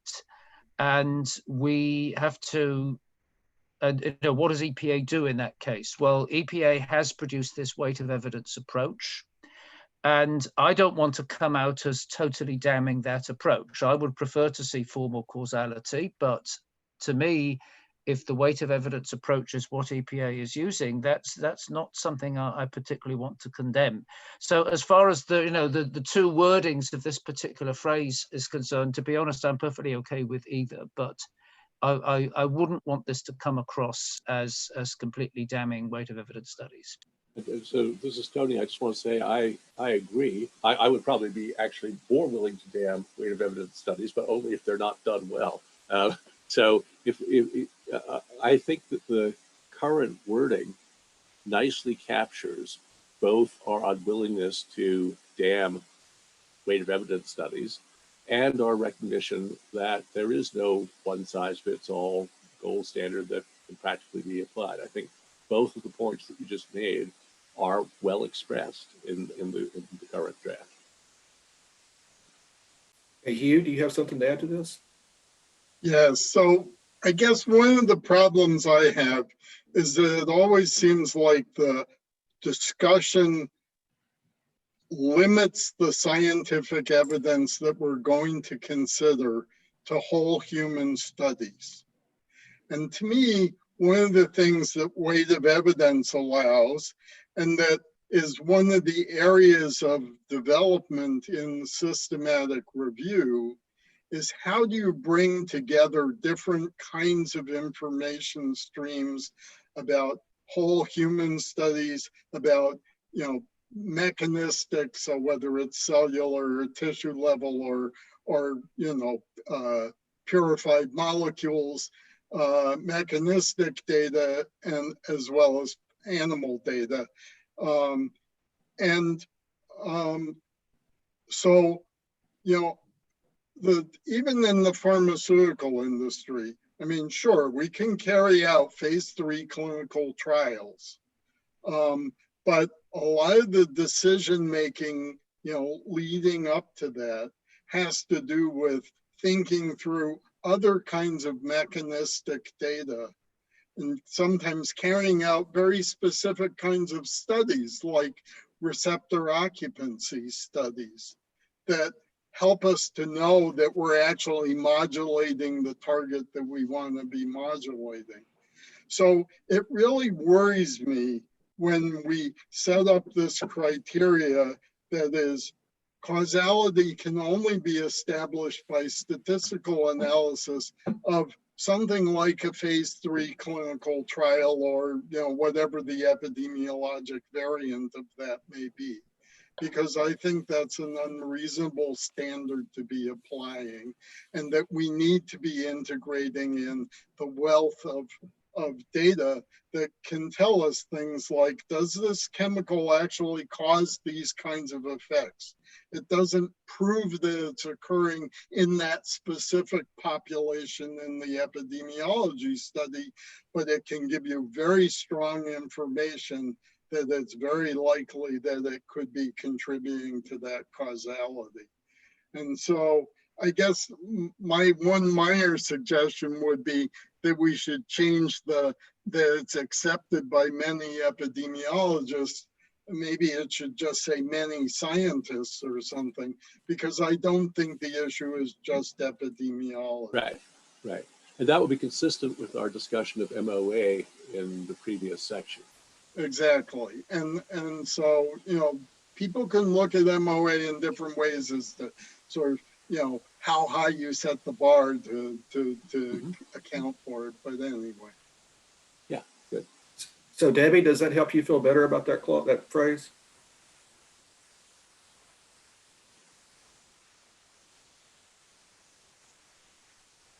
Debbie, are you still with us? Okay, let's go to Barbara. I just wanted to say that I think actually Hugh said a lot of what I was planning to say, but I do think that as written, that subsequent phrase could be used to imply that weight of evidence has limited utility. And I do think that really we don't want the perfect to be the enemy of the good, and that there is, as Q so eloquently described, the ability to integrate information from different sources really allows one to make useful science-based decisions. So I would be comfortable if we ended it after weight of evidence approach, and that perhaps the concept of it being less convincing than a formal proof of causality could be addressed in the paragraph beginning one SAB member provided a additional perspective on causation. I think it would fit better there. All right, so that's basically Debbie's proposal. Right. Okay, and you guys know where I stand on this, so I won't repeat it. Well, would we be accomplishing the same thing if we just move it? Well, I think the next paragraph is mainly about manipulative causation, trying to say, okay, you know, this is what we should be focusing on to help decision makers. I think that the vision of a weight of evidence approach that does combine mechanistic evidence and various types of toxicological and controlled human trial and so forth evidence with epidemiological evidence is a great vision. But I don't think that the current weight of evidence approach does anything like that. What it does is to lay out a selected subset of the evidence and then invite judgments about, are we going to call this causal or likely to be causal? And there's no process for formally connecting the dots between the stimulus, here are the different things that we looked at, and the response, here's what we're going to call it. And in the CASAC's review of this, putting my own comments and passionate methodological crusade here to one side, we had a panel of experts from outside this field, experts in causal analysis and inference, in artificial intelligence, and things that have not historically informed previous CASACs. And we had the opportunity to simply ask the question of whether they felt that the current weight of evidence approach gave clear, consistent, predictable responses. So in other words, once you look at the evidence, you can pretty much see how the label is going to come out, whether it's going to be causal or insufficient evidence or whatever.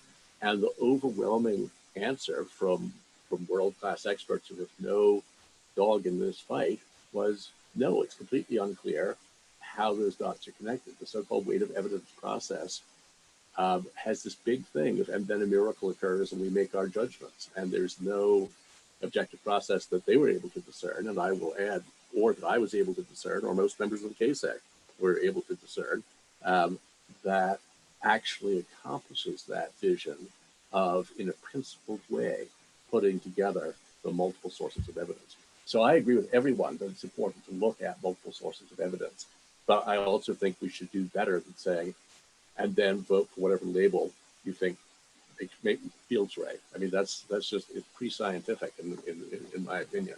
And hence I think it's important to have those caveats in there. Okay, Tom Parker.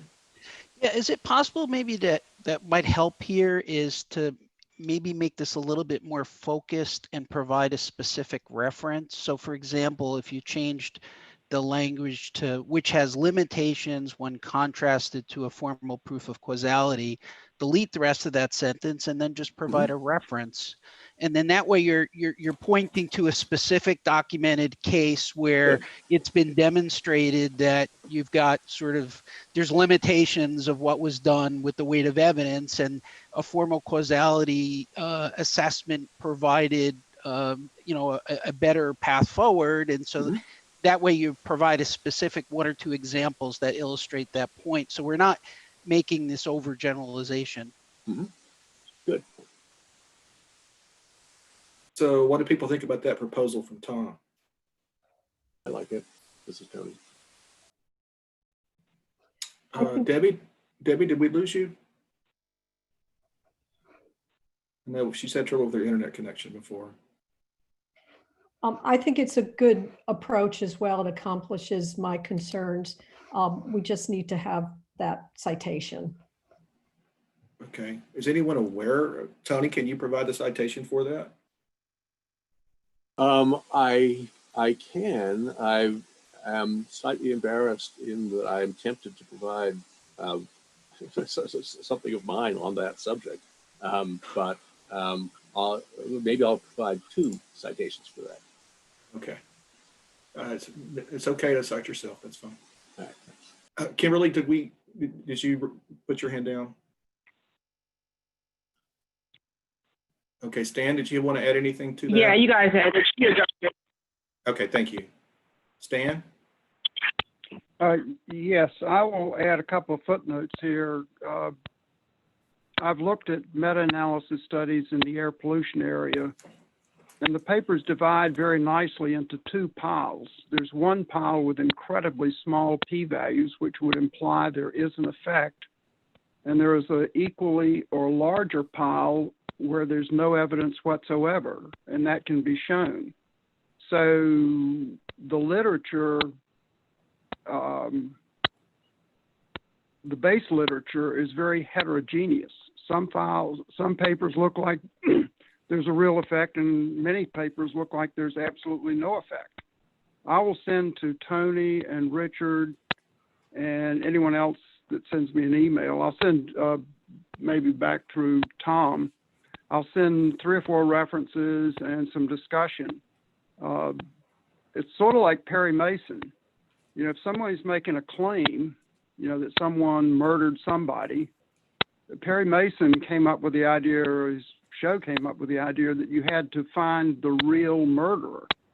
And so the papers I send show exactly how this kind of thing happens.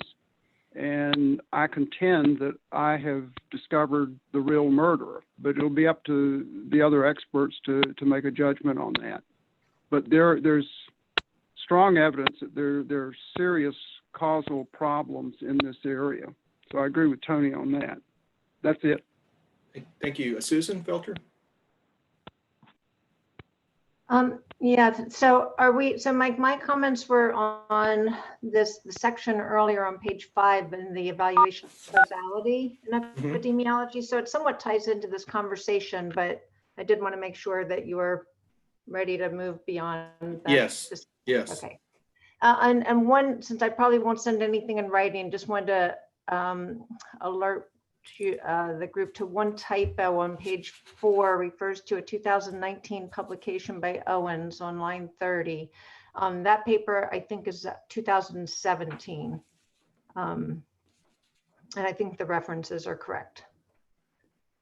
So on page 5, I struggled a little bit with some of the wording in here. This is not I deal a lot with causality and mode of action, but not with epidemiology studies and air pollutants in particular. So on line 9, we're talking about the Hill criteria here, and it says considered biological plausibility or the need for a mechanistic explanation of findings. And I think the way I read that, I was reading that that a need for a mechanistic explanation of findings was the definition of biological plausibility, and I'm hoping that that's not what was meant there, because I don't think biological plausibility is defined that way. And maybe before we can come back to that, maybe I'm just misreading it. Down then on line 12, it talks about the need for a reliable mode of action explanation of findings from human studies. And then tying into that again on line 16 and 17, it says a mode of action understanding is a relevant prerequisite for a causality determination. And that surprised me, because I'm not sure that I understand why that's a prerequisite. We don't often have, and it might be, this might get into the, what do you mean by a mode of action understanding? It can be pretty superficial, or it can be at a molecular level. So if I'm the only one that had a little bit of struggle with that language, I don't want to derail things, but the area in toxicology that I work in, we're lucky to have mode of action information, and this seems to imply that you need it to be able to assign causality, and I don't think that that's in general a true statement. I was responsible for that section, Sue. Okay. And I look at it now, I do think that there are some things that could be said better. For example, I just stating that Bradford Hill considered biological plausibility as an explanation for the findings. We could take out mechanistic. Okay. And then I also agree, looking at this, that you're right, we're not going to have precise mode of action explanation in many cases. So instead of saying, I'm trying to remember what line was that where it was a prerequisite. That's line 17. I think we could just say, well, a mode of action understanding is relevant to a causality determination. And That would be perfect, Barbara. I can just also take out the need for a mechanistic explanation of findings and just say biological plausibility was part of the Bradford Hill postulates. So I can, Mike or Hugh, I can just send you those revisions. Okay, you can actually just send those to Tom. Okay. Tom and yeah, to Tom. Any other thoughts or discussion on this section on estimating benefits? So is everyone okay with the changes that we've talked about?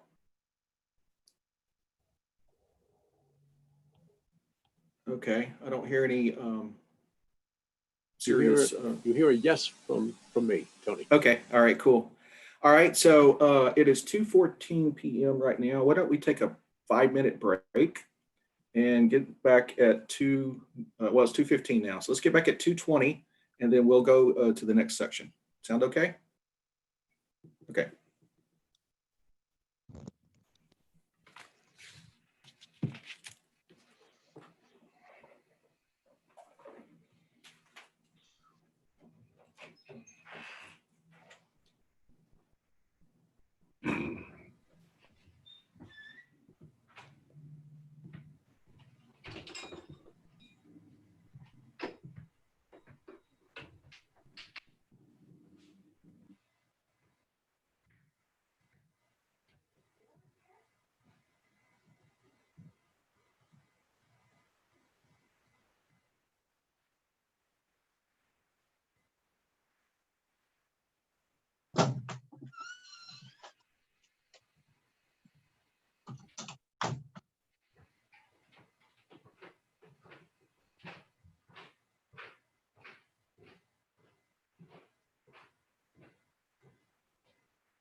Okay, it's 2:20, so why don't we get started again?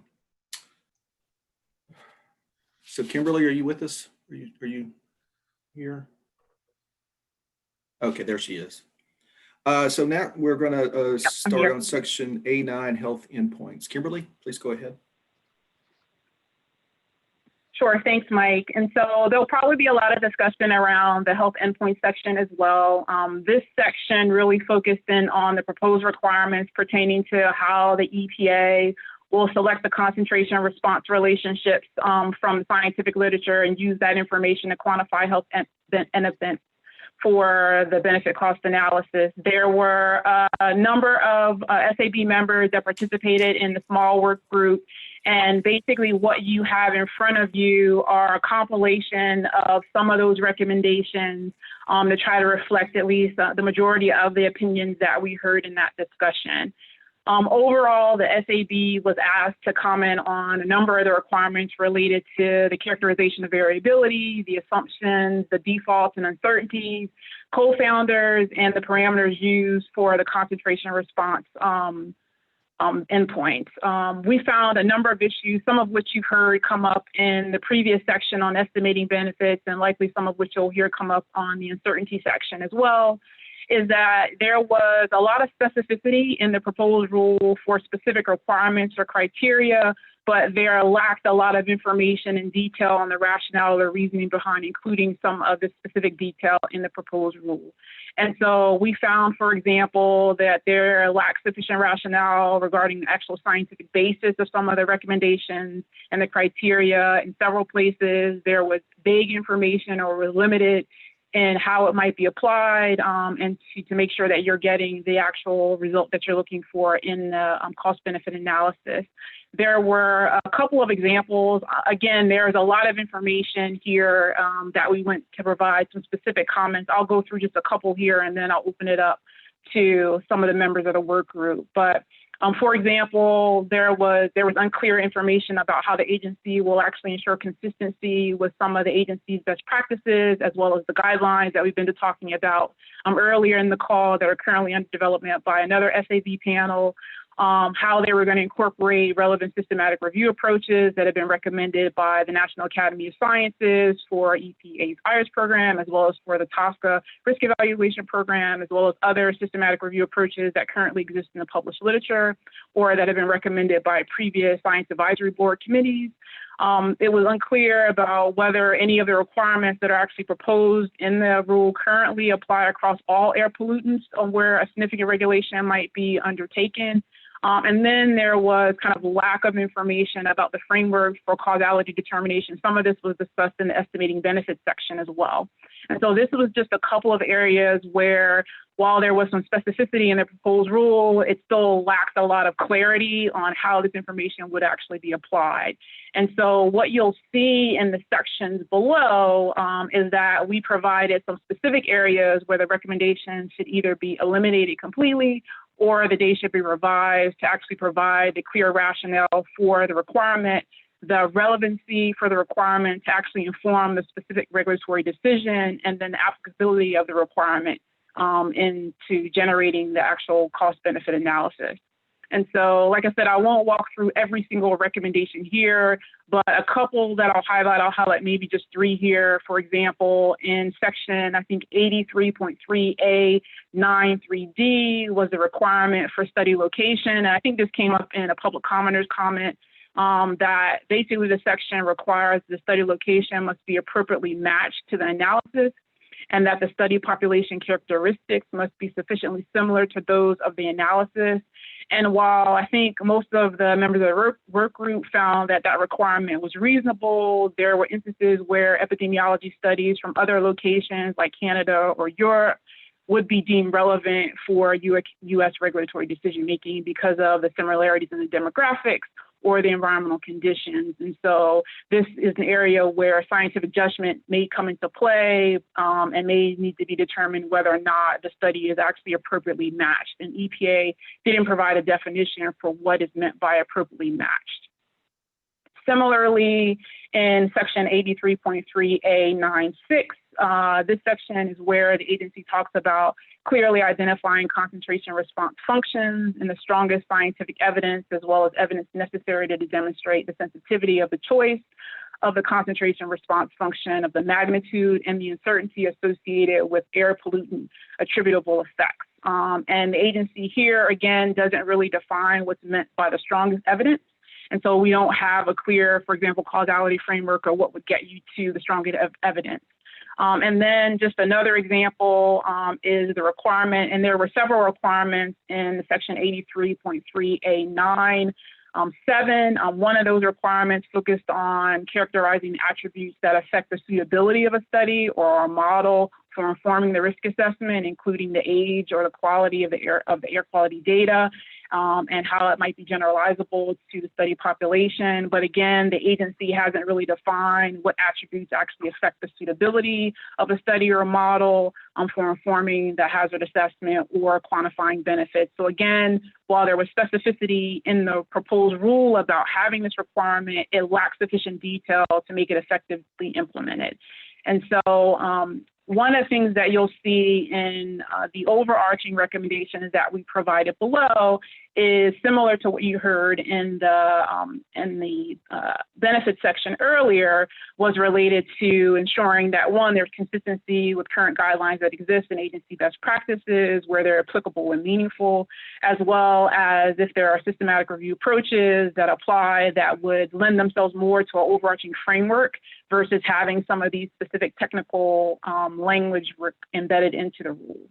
And so I'll stop there because I know, like I said, there were several members of our work group that we tried to compile at least our thoughts here, and there's a lot of information and recommendations specifically in this section. Thank you, Kimberly. Any other members of the work group want to add anything to that?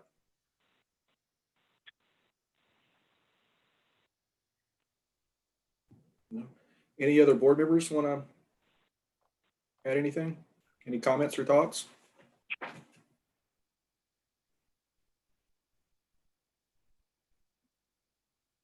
Richard Williams. Yeah, this is just a really small comment. It's on page 11, lines 12 through 16. This requirement may be hinting at issues such as whether to adopt a linear or nonlinear model for the concentration response function or some transformation of it, such as a logarithm, and whether to consider the possible existence of a threshold. But these are issues of scientific judgment that are difficult to encode in a precise set of rules. I guess I would argue maybe the word judgment could be replaced with evidence. Whether or not there's a threshold seems to me to be an evidence question, not a judgment question. Is everybody okay with that? I think that's fine. I don't have yeah. Okay. Changing. Okay.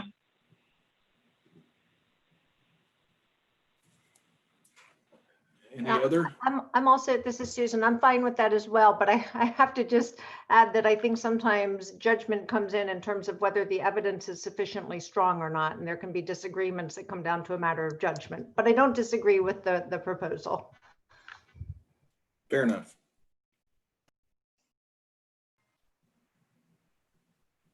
Any other thoughts or comments? I can't believe it's this easy.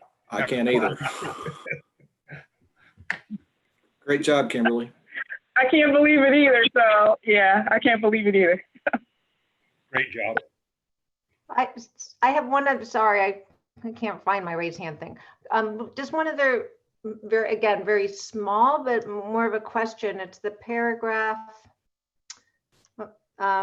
right under the linear one where it talks about it is hard to imagine an epidemiological study that does not consider the effect of potential confounders. I think we'd all like to believe that that's true, and it's certainly true the vast majority of times, but I kind of flagged that sentence in my head, or that phrase anyway, as one that I was not entirely comfortable with. I'm actually working on an assessment right now where there's an epi study that is so flawed, I'm not sure it ever should have been published. So I'm wondering how you'd feel about taking that phrase out. And substituting with what? I'm a bit puzzled what you're suggesting in its place. Yeah, not really substituting it with anything. I think the rest of it would involve a little bit of rephrasing just to make it all still fit, but keep the rest of that sentence.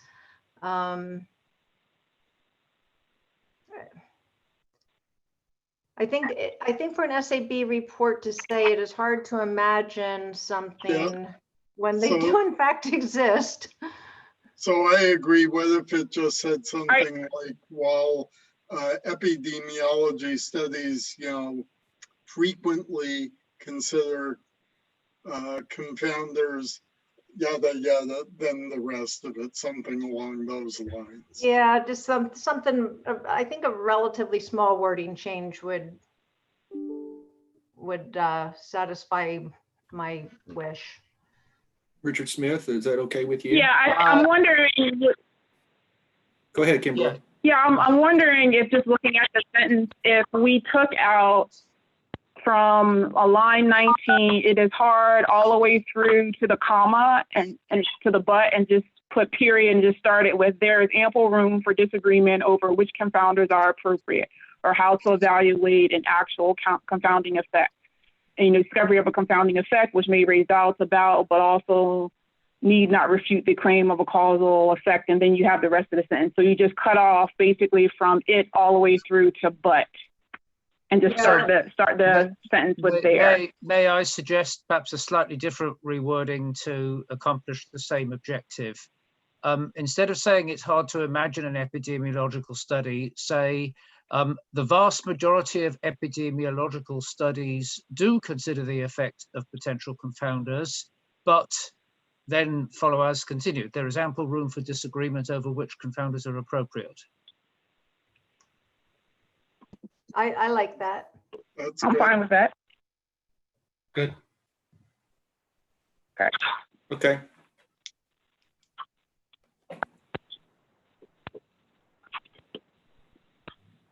I will add on the confounder question that I've looked at a lot of air pollution epidemiology studies. The number of confounders varies dramatically from 3 or 4 to 15 to 18. And if you get to pick and choose which confounders you put in, you can move the answer around quite a bit. So there's, although there is some consistency about which confounders people use, there's also a lot of leeway as to how they do it. And that's exactly the point we're making, Stan. That's exactly the point we're making, yeah. That different people put in different confounders to suit whatever result they're trying to get out of it. That's what we see. Exactly. Yeah, exactly. There's a lot of maneuvering to get the answer you want. Tom Parkerton? I had a separate question. So is there still more discussion on this specific topic before? I just had a minor editorial recommendation. I think we're good. Okay. Go ahead. So if you go to line 12, I'm sorry, page 12, line 24, you can strike that provides suggested systematic review approaches because it's covered later in the sentence. So if you just strike that, the sentence, I think, flows better. Okay. Okay. Sam Cohen? I'm going back to the confounding issue. Sometimes we don't know the right confounders.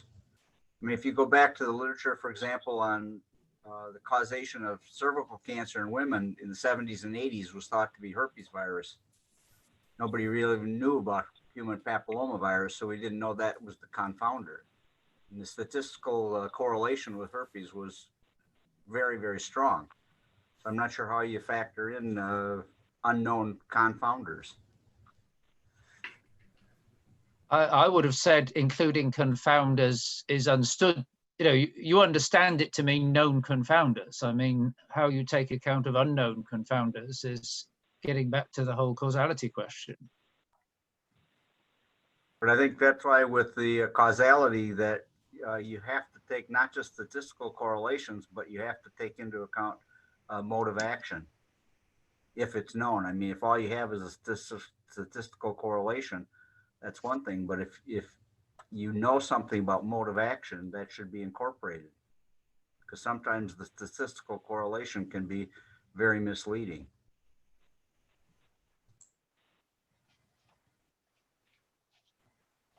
So do you want to change the sentence in any way? Or add to it? I think we need to be careful how we're wording this. So I'm not sure where it stands right now.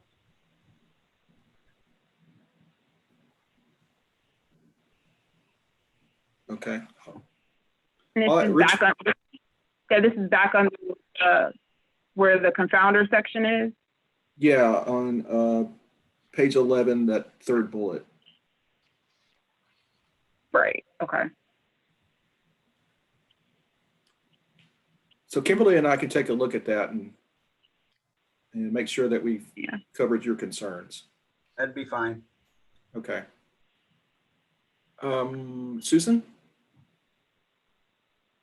So this is one other, again, pretty small thing at the top of page 10 on line 6. It talks about technical feasibility as an inadequate criterion, and other factors such as biological plausibility should also be considered. And I was thinking about one of the things Elizabeth asked us as we started our discussion was to, where we can, to be more specific about what we're asking for to help EPA as they are updating their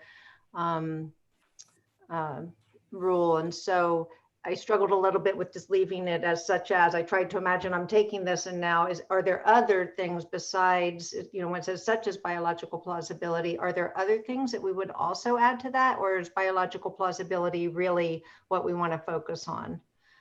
If there are other examples, it might help to add them, and if there aren't, then I would suggest rephrasing it to say technical feasibility is an inadequate criterion and biological plausibility is also critical to consider, something like that.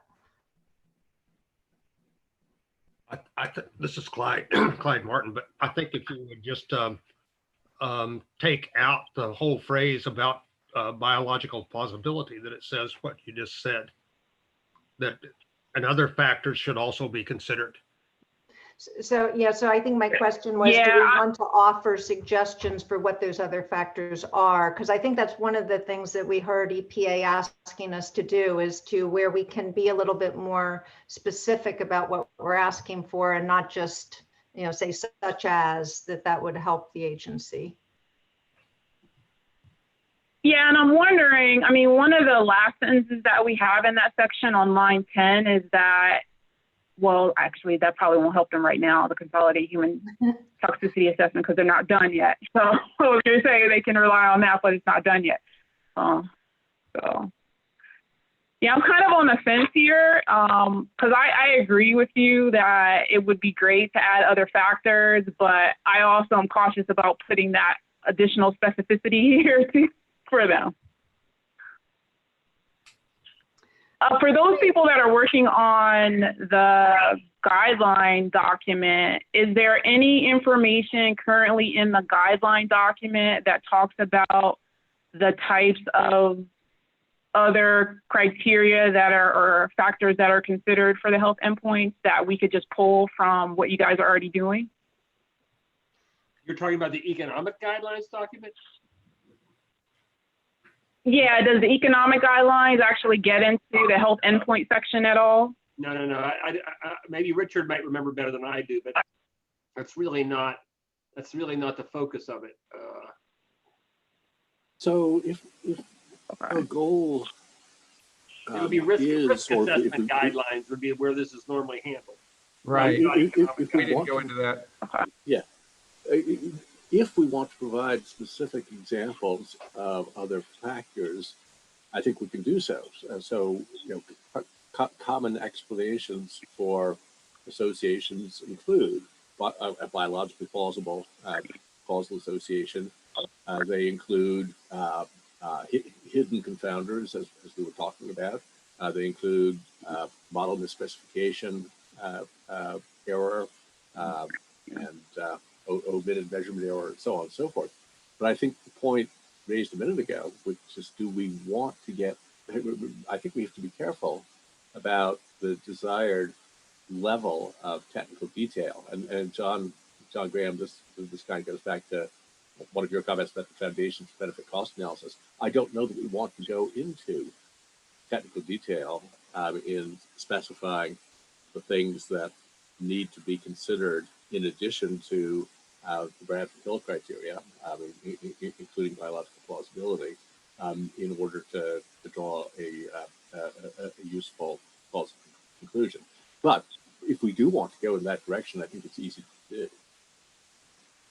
But this isn't about causality. This is about fitting dose response curves. Oh man, everything's about causality, especially dose response curves. Because the fact is, you can fit a dose response curve, as I say. Take any measure of exposure or any measure of response and fit a misidentified model that goes through the origin, and you'll have a positive dose response curve of some sort. It just has no causal interpretation. Yeah. So maybe what we could do here, because I think both sides of it, right, is that we don't necessarily want to provide a bunch of specificity, but we're trying to also be responsive to EPA. So maybe we can put the sentence that technical feasibility is an inadequate criteria and other factors that are included, and I can maybe reference one of like the EPA's guidelines or a relevant publication that lists some additional factors that should be considered that they could potentially rely on. That way it provides a specific reference to the agency with some specific factors, and we can just identify, like, the line or the page number where they might want to focus in on. Yeah, I like that suggestion. Is that like? Yeah, and what about adding mechanistic data there? Just to, I like that, you're not trying to be prescriptive here. You don't want a complete list, but that's one that I think we would all agree is up there in terms of importance. Yeah. Okay. I think that's a good. And any objections to that? No. Okay.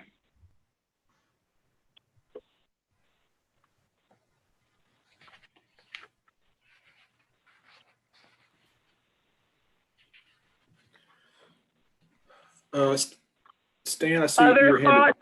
Yeah. Stan, did you have a question, or did I just not lower your hand? He's on mute. Okay, I think I just forgot to lower his hand. Any other thoughts on this section? Mike, this is Don Vandervaart. Can I ask probably a silly question? You bet. Okay, so does this section either limit or promote the EPA's valuing of reductions either above or below the NACs in any way? In other words, the same question I asked the EPA earlier, does this impact the EPA's ability to value reductions below the NACs for criteria pollutants or below a hazard impact of 1 for non-carcinogenic HAPs, or for below 1 in a million for carcinogen? I mean, does it have any impact on that kind of thinking? Don, maybe John might want to pipe in, but I don't think so. I don't think it goes to that level. I think it's actually silent on that. And as far as non-carcinogens, I think EPA is going to have to develop methods for dealing with non-carcinogens. I don't think they exist right now. Mercury might be the example because it has a linear dose response, depending on who you talk to. Most people think that. So mercury is actually, that's the only non-carcinogen. I think they've got hazard quotients of below or above 1 that they've used in the past for those, I thought. I don't think But- for doing but- for evaluating economic analysis, I don't think so. Okay, but let's just, Al might let's just, let's Al just might talk be able- about criteria pollutants. Let's just talk about criteria pollutants because that's the where it's been used the most. So that's an easy one. So the question is again, do we, is there a difference in benefit to reductions below the NACS versus above the NACS? Or does this speak to that or not? Don, it's my understanding the rule doesn't speak to it, but John might want to weigh in more, or Pete. I'm thinking that Ann Smith's work might be appropriate to cite here that would be relevant to the preamble discussion. I don't think it would go into rule language, but the idea of how do you go about properly conveying the uncertainty about benefits of exposure reductions that are below the NACS. And she's got a couple of very nice papers on that. There are also some criticisms of her papers. We could cite them as well. But I don't think we're not talking here about rule language. We're talking about preamble discussion of that issue because it's a big issue, very important issue for benefits. Yes, very, very big. Just want to make sure I understand where we are in terms of, or where we're not. I guess your point is we're not really getting into that. We're not forcing some specific resolution of it. I think the rule is silent on that. Al, do you have anything to add? Al McGartland, are you still on? I am, and I have nothing to add. I think you're exactly right. The rule is silent on that issue. Okay. So, I think we're just going to continue our current practices. Okay, Don, does that answer your question? It does. Thanks. Okay. Any other thoughts or concerns on this part of the report?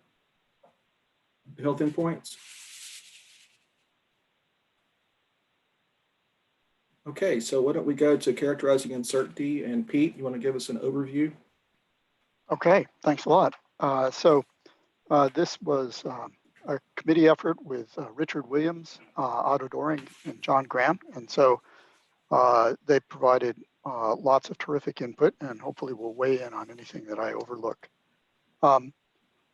We really focused on, in the end, on two kinds of issues that we wanted to raise.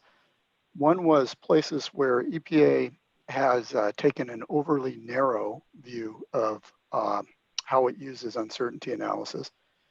And the other is where it has been overly prescriptive or rigid in the approach. So in terms of the overly narrow version, the preamble to the rule takes a narrow view of uncertainty analysis and focuses really just on transparency in the precision of results that come out of the analysis.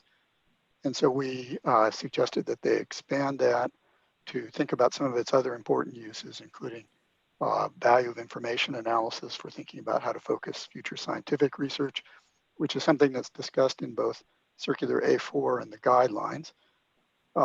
And also, a thing that was a concern for us that we discussed in the introduction to the section was that the existing procedure that EPA recommends tends to focus very heavily on expected value results for quantifiable benefits. And that has two problems that we were concerned about. One is that focusing on expected value is too narrow a use of uncertainty analysis. The real purpose of uncertainty analysis is much broader, to give people an idea about what the whole distribution of possible outcomes looks like, including things that might be out in the tails that people could legitimately be concerned about avoiding. And secondly, that looking only at the expected value leaves out non-quantified benefits. So that is a departure from best practices and the recommendations in the guidelines. In terms of getting into the details, the rule recommends a procedure for doing uncertainty analysis that really focuses on full probabilistic analysis, which is in some sense the gold standard, but it's also quite cumbersome to carry out. And neither A4 nor the guidelines recommend that in all cases. So we suggest that the agency should adjust the text of the rule to allow discretion to analysts to decide how intense the uncertainty analysis needs to be given the context. And to go back to a comment that Elizabeth made, we suggest that that can be achieved by simply adding a couple of words in places throughout the rule to change to the extent feasible, and appropriate. So in terms of recommendations, we recommend that the motivation for uncertainty analysis be broadened, that the rule be revised to align it with best practices and give more discretion to analysts, and that the discussion toward the end of the section that focuses on outcomes be expanded to discuss important outcomes other than the expected value, especially low probability, high consequence hazards, and the possibility for significant unquantified benefits. So I think that's a quick overview of what's there. And do any of the other contributors have anything to add? Did I miss anything? Thought you did well, Pete. Thanks. Yeah, I agree. Pete, I thought you did a great job pulling this together. Okay, any board members have any comments or questions? Mark? Pete, I'm just curious, in the delivery summary letter, that the point that hits discusses uncertainty, does that, to your point of view, does that adequately summarize the issue about not only specifying doing more uncertainty analysis where needed, but also maybe backing away from that when it's not needed? There's kind of this issue about use of resources. That's a great question, Mark, and I think it does a good job of touching on the low probability, high consequence hazards. But I think what you're getting at is it is not as clear about the fact that the intensity of the uncertainty analysis should be context dependent. Especially because the words strengthen the requirements may be going in the opposite direction from that. Yes, exactly. Yeah, so I think that's an excellent point. I hadn't noticed that, but I agree with the intent of what you're saying. And then maybe Mike, I can send you some revised language. That'd be great. Yep. Thanks very much.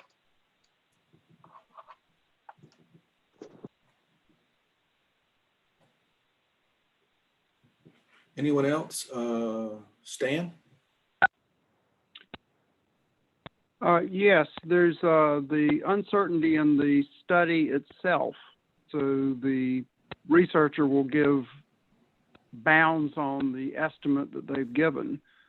But when you start putting studies together, quite often there's considerable variability from study to study. And so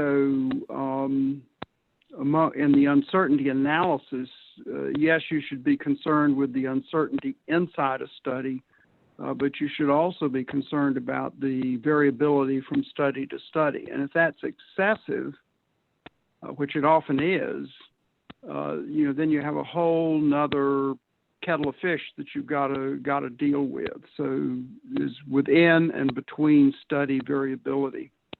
And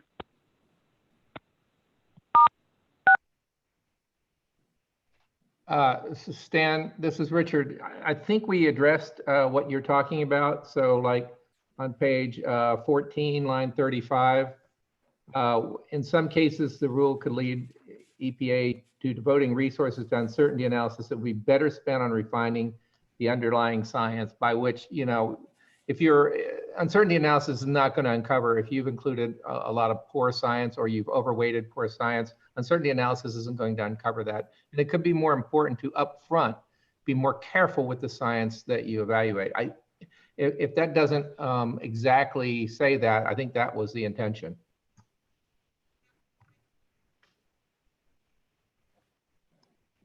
Okay, any other? Yeah, okay, I'll read this section and get back to you if necessary. Any other thoughts or comments?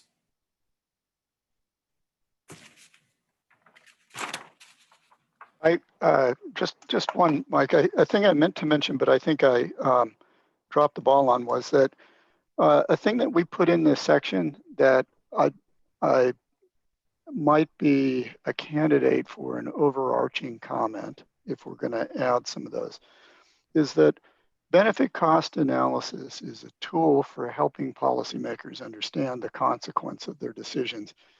It is not just a rule that says decisions should be taken when the expected value is positive, right? So that's one of the big advantages of doing uncertainty analysis, is characterizing the whole decision for policymakers instead of just treating the whole benefit cost analysis as a point and click decision-making framework. Is everybody okay with that? Yep. Okay. I'm taking notes here.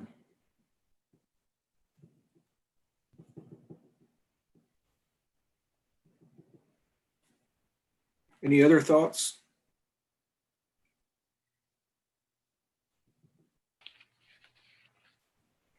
Okay, if everybody's okay, I'll get Pete to help me with some wording on that. The overarching thoughts. Any other thoughts or questions on anything else that we've already covered? Oh, go ahead, Debbie. Yeah, this is Debbie. Sorry, I had a comment on something earlier, but I wasn't able to speak for some reason. On page 11, when we were talking about the confounding, I just had a thought that might make it a lot simpler as well, because I was just thinking that when the EPA defines kind of how they should treat confounders, that would kind of fit into the problem statement of the systematic review.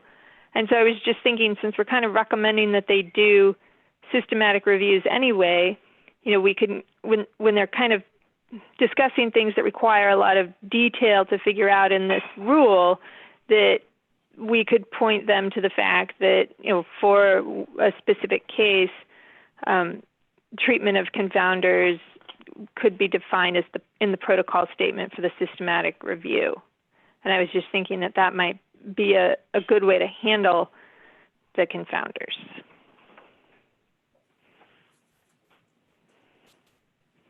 And I'd be happy to draft a sentence that states that in a succinct way. Is everybody okay with that? I see some head noddings. I'm a little confused about what's being proposed. What if the paper is not part of a systematic review? I mean, is systematic review now the only way we do it? The only way anybody's ever Well, done it just is the language, because it's talking about confounding and the proposed rule, and like people are talking about what specific confounding. We wouldn't want the EPA to get the impression that they should talk about confounding in this particular rule, when how they treat confounding would actually be a really relevant part of how they define their systematic review. And so it just, I didn't feel like our guidance was very useful at the end. It says EPA should transparently and objectively define how it would characterize the influence of potential confounders. I just think that's part of the systematic review, or maybe we just add the clause. It's just not part of this rule that they should characterize and influence the influence of potential confounders when defining the systematic review for a given pollutant evaluation. I can see that one way you might go about doing a systematic review, or one thing you might consider as part of a systematic review, is to say the systematic review shall only consider papers that includes specific confounders.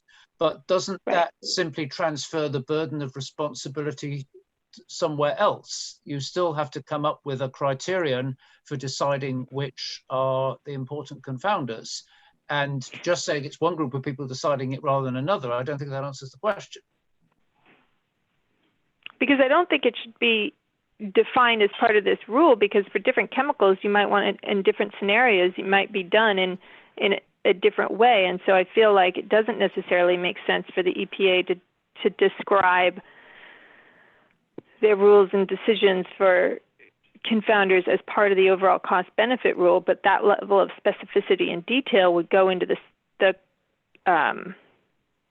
systematic review for the individual analysis that it was conducting when it was trying to decide, what papers to include and so forth. I was just thinking it would be more straightforward to make it chemical and situation specific rather than to define it in the cost benefit rule. Well, I guess I'm also, I also think this rule doesn't make sense, but that's what I was trying to convey. Okay, I guess I misunderstood the way it's written. Okay, that's fine. Then it's probably fine. All right. Okay, anything else? Stan, I see your hand raised. Yes, I've looked at lots of systematic reviews and meta-analysis over the last several months, or the last several years, actually. There's an enormous amount of freedom on the part of putting together a systematic review. They generally start with computer search that will bring back hundreds to thousands of papers, and then one or two people go through that looking at abstracts and titles, and then after a bunch of fooling around, they ultimately end up with 10 to 20, sometimes as many as 80 or 90 papers. Yes, you really should write down your rules before you start the process. I don't get much of a sense that they actually do. And so I think Richard's absolutely right that, there's a lot of freedom about how you put these things together. I don't know that we can write rules that, we could say you ought to write down your rules before you look at your papers. And that would make the process a bit more fair. Right now, as near as I can tell, it's just not a very fair process at all. Yeah, I think there's higher quality and lower quality systematic reviews. I would definitely agree with you there. Yeah. Yeah, typically EPA puts their systematic review protocol out for public comment too, depending on the program. Yeah. Any other thoughts, comments, issues on the report as updated? Any other part of the report?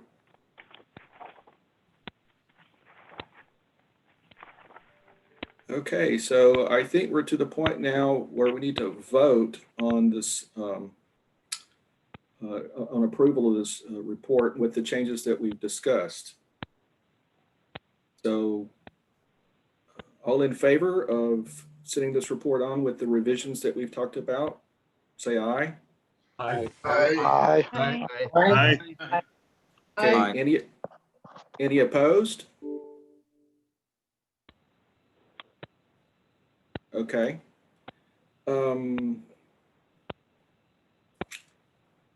So if members elect, okay, it will be, okay. So this report's going to be revised and sent back to you for final concurrence. So let me now talk about the changes that we're going to make in the homework assignments here. So Tony Cox is going to provide a footnote for the definitions. I and the DFOs are going to come up with some overarching issues regarding the specificity of the rule versus guidelines, and I have some more notes on that. Making sure we're not contradictory to best practices. Debbie on page 4 is going to add an addition to in that first full paragraph there about EPA keeping up with guidance from other groups on systematic review. Tony Cox on page 7 is going to edit the sentence there and provide citations. Kimberly and I are going to, on page 11, on the 3rd bullet, we're going to make sure that Sam's concerns are covered on that mode of action isn't excluded.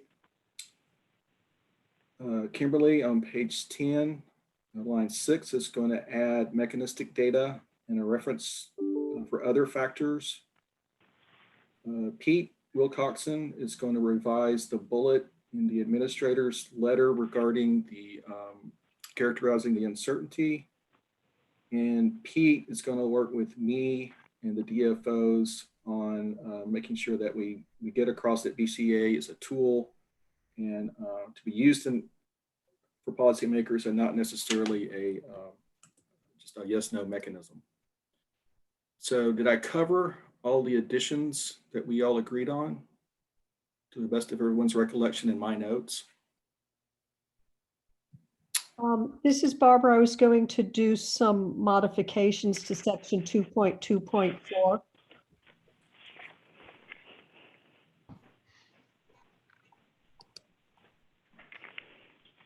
Okay.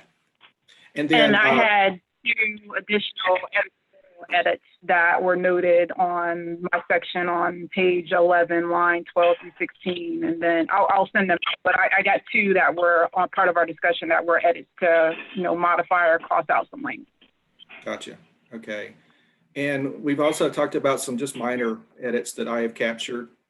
If you have any additional just edits, you can send those to Tom and Holly, and they'll make sure they get those.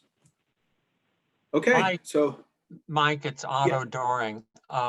When you redo the sort of preamble or the beginning of the letter,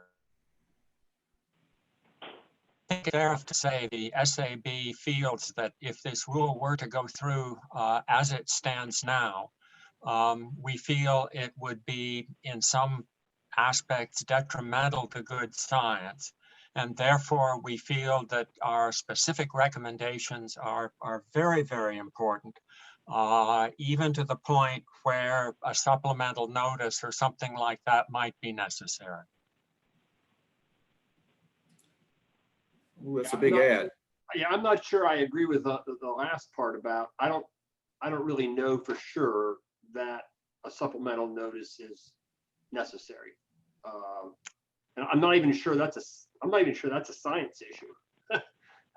That's more of an administrative procedure question about it's this logical outgrowth document when you make enough changes. Remember, one of our commenters was talking about that. I don't think we should get into that question.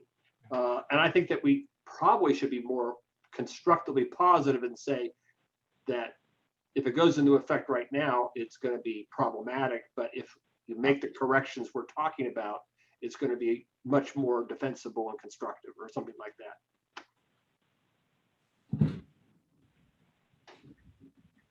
Is everybody okay with that language that John just said? Otto, is that? Oh yeah, I'll always be out in front of John on things like this, but I realize I have to retreat at certain times. Okay.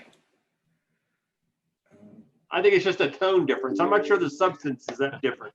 It's a tone difference. I guess my dealing with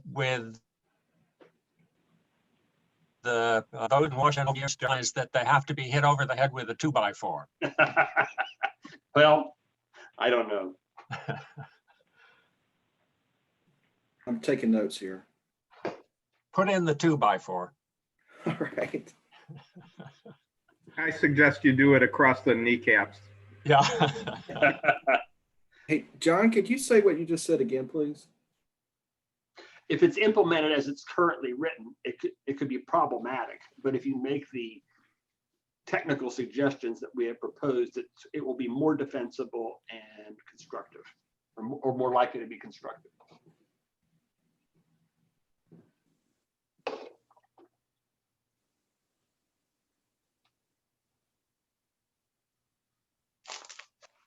Okay, is everybody okay with that language? Mm-hmm. Okay. Sounds good. Okay, anything else to add? This is your last call here. Okay. With this is Stan Young. I will send some papers and notes to Tony Cox on the causality area. Okay. Okay, thanks, Dan. Okay. And with that, I want to thank members of the SAB for your help and work on developing this report.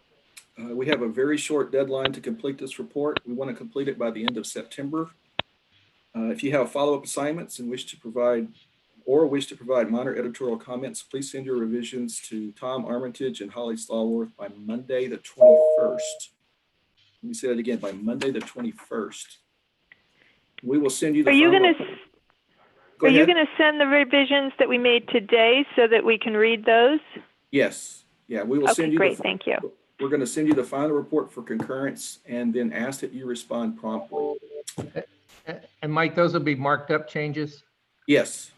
Well, we'll send you both. We'll send you the marked up changes and then a clean copy. Okay. Any other questions before I turn it over to Tom? Okay. With that, I'll ask Tom Armitage to adjourn the meeting.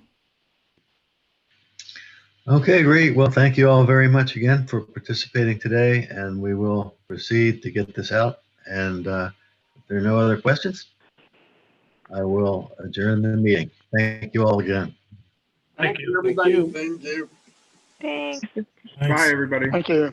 Bye. Take care. Bye.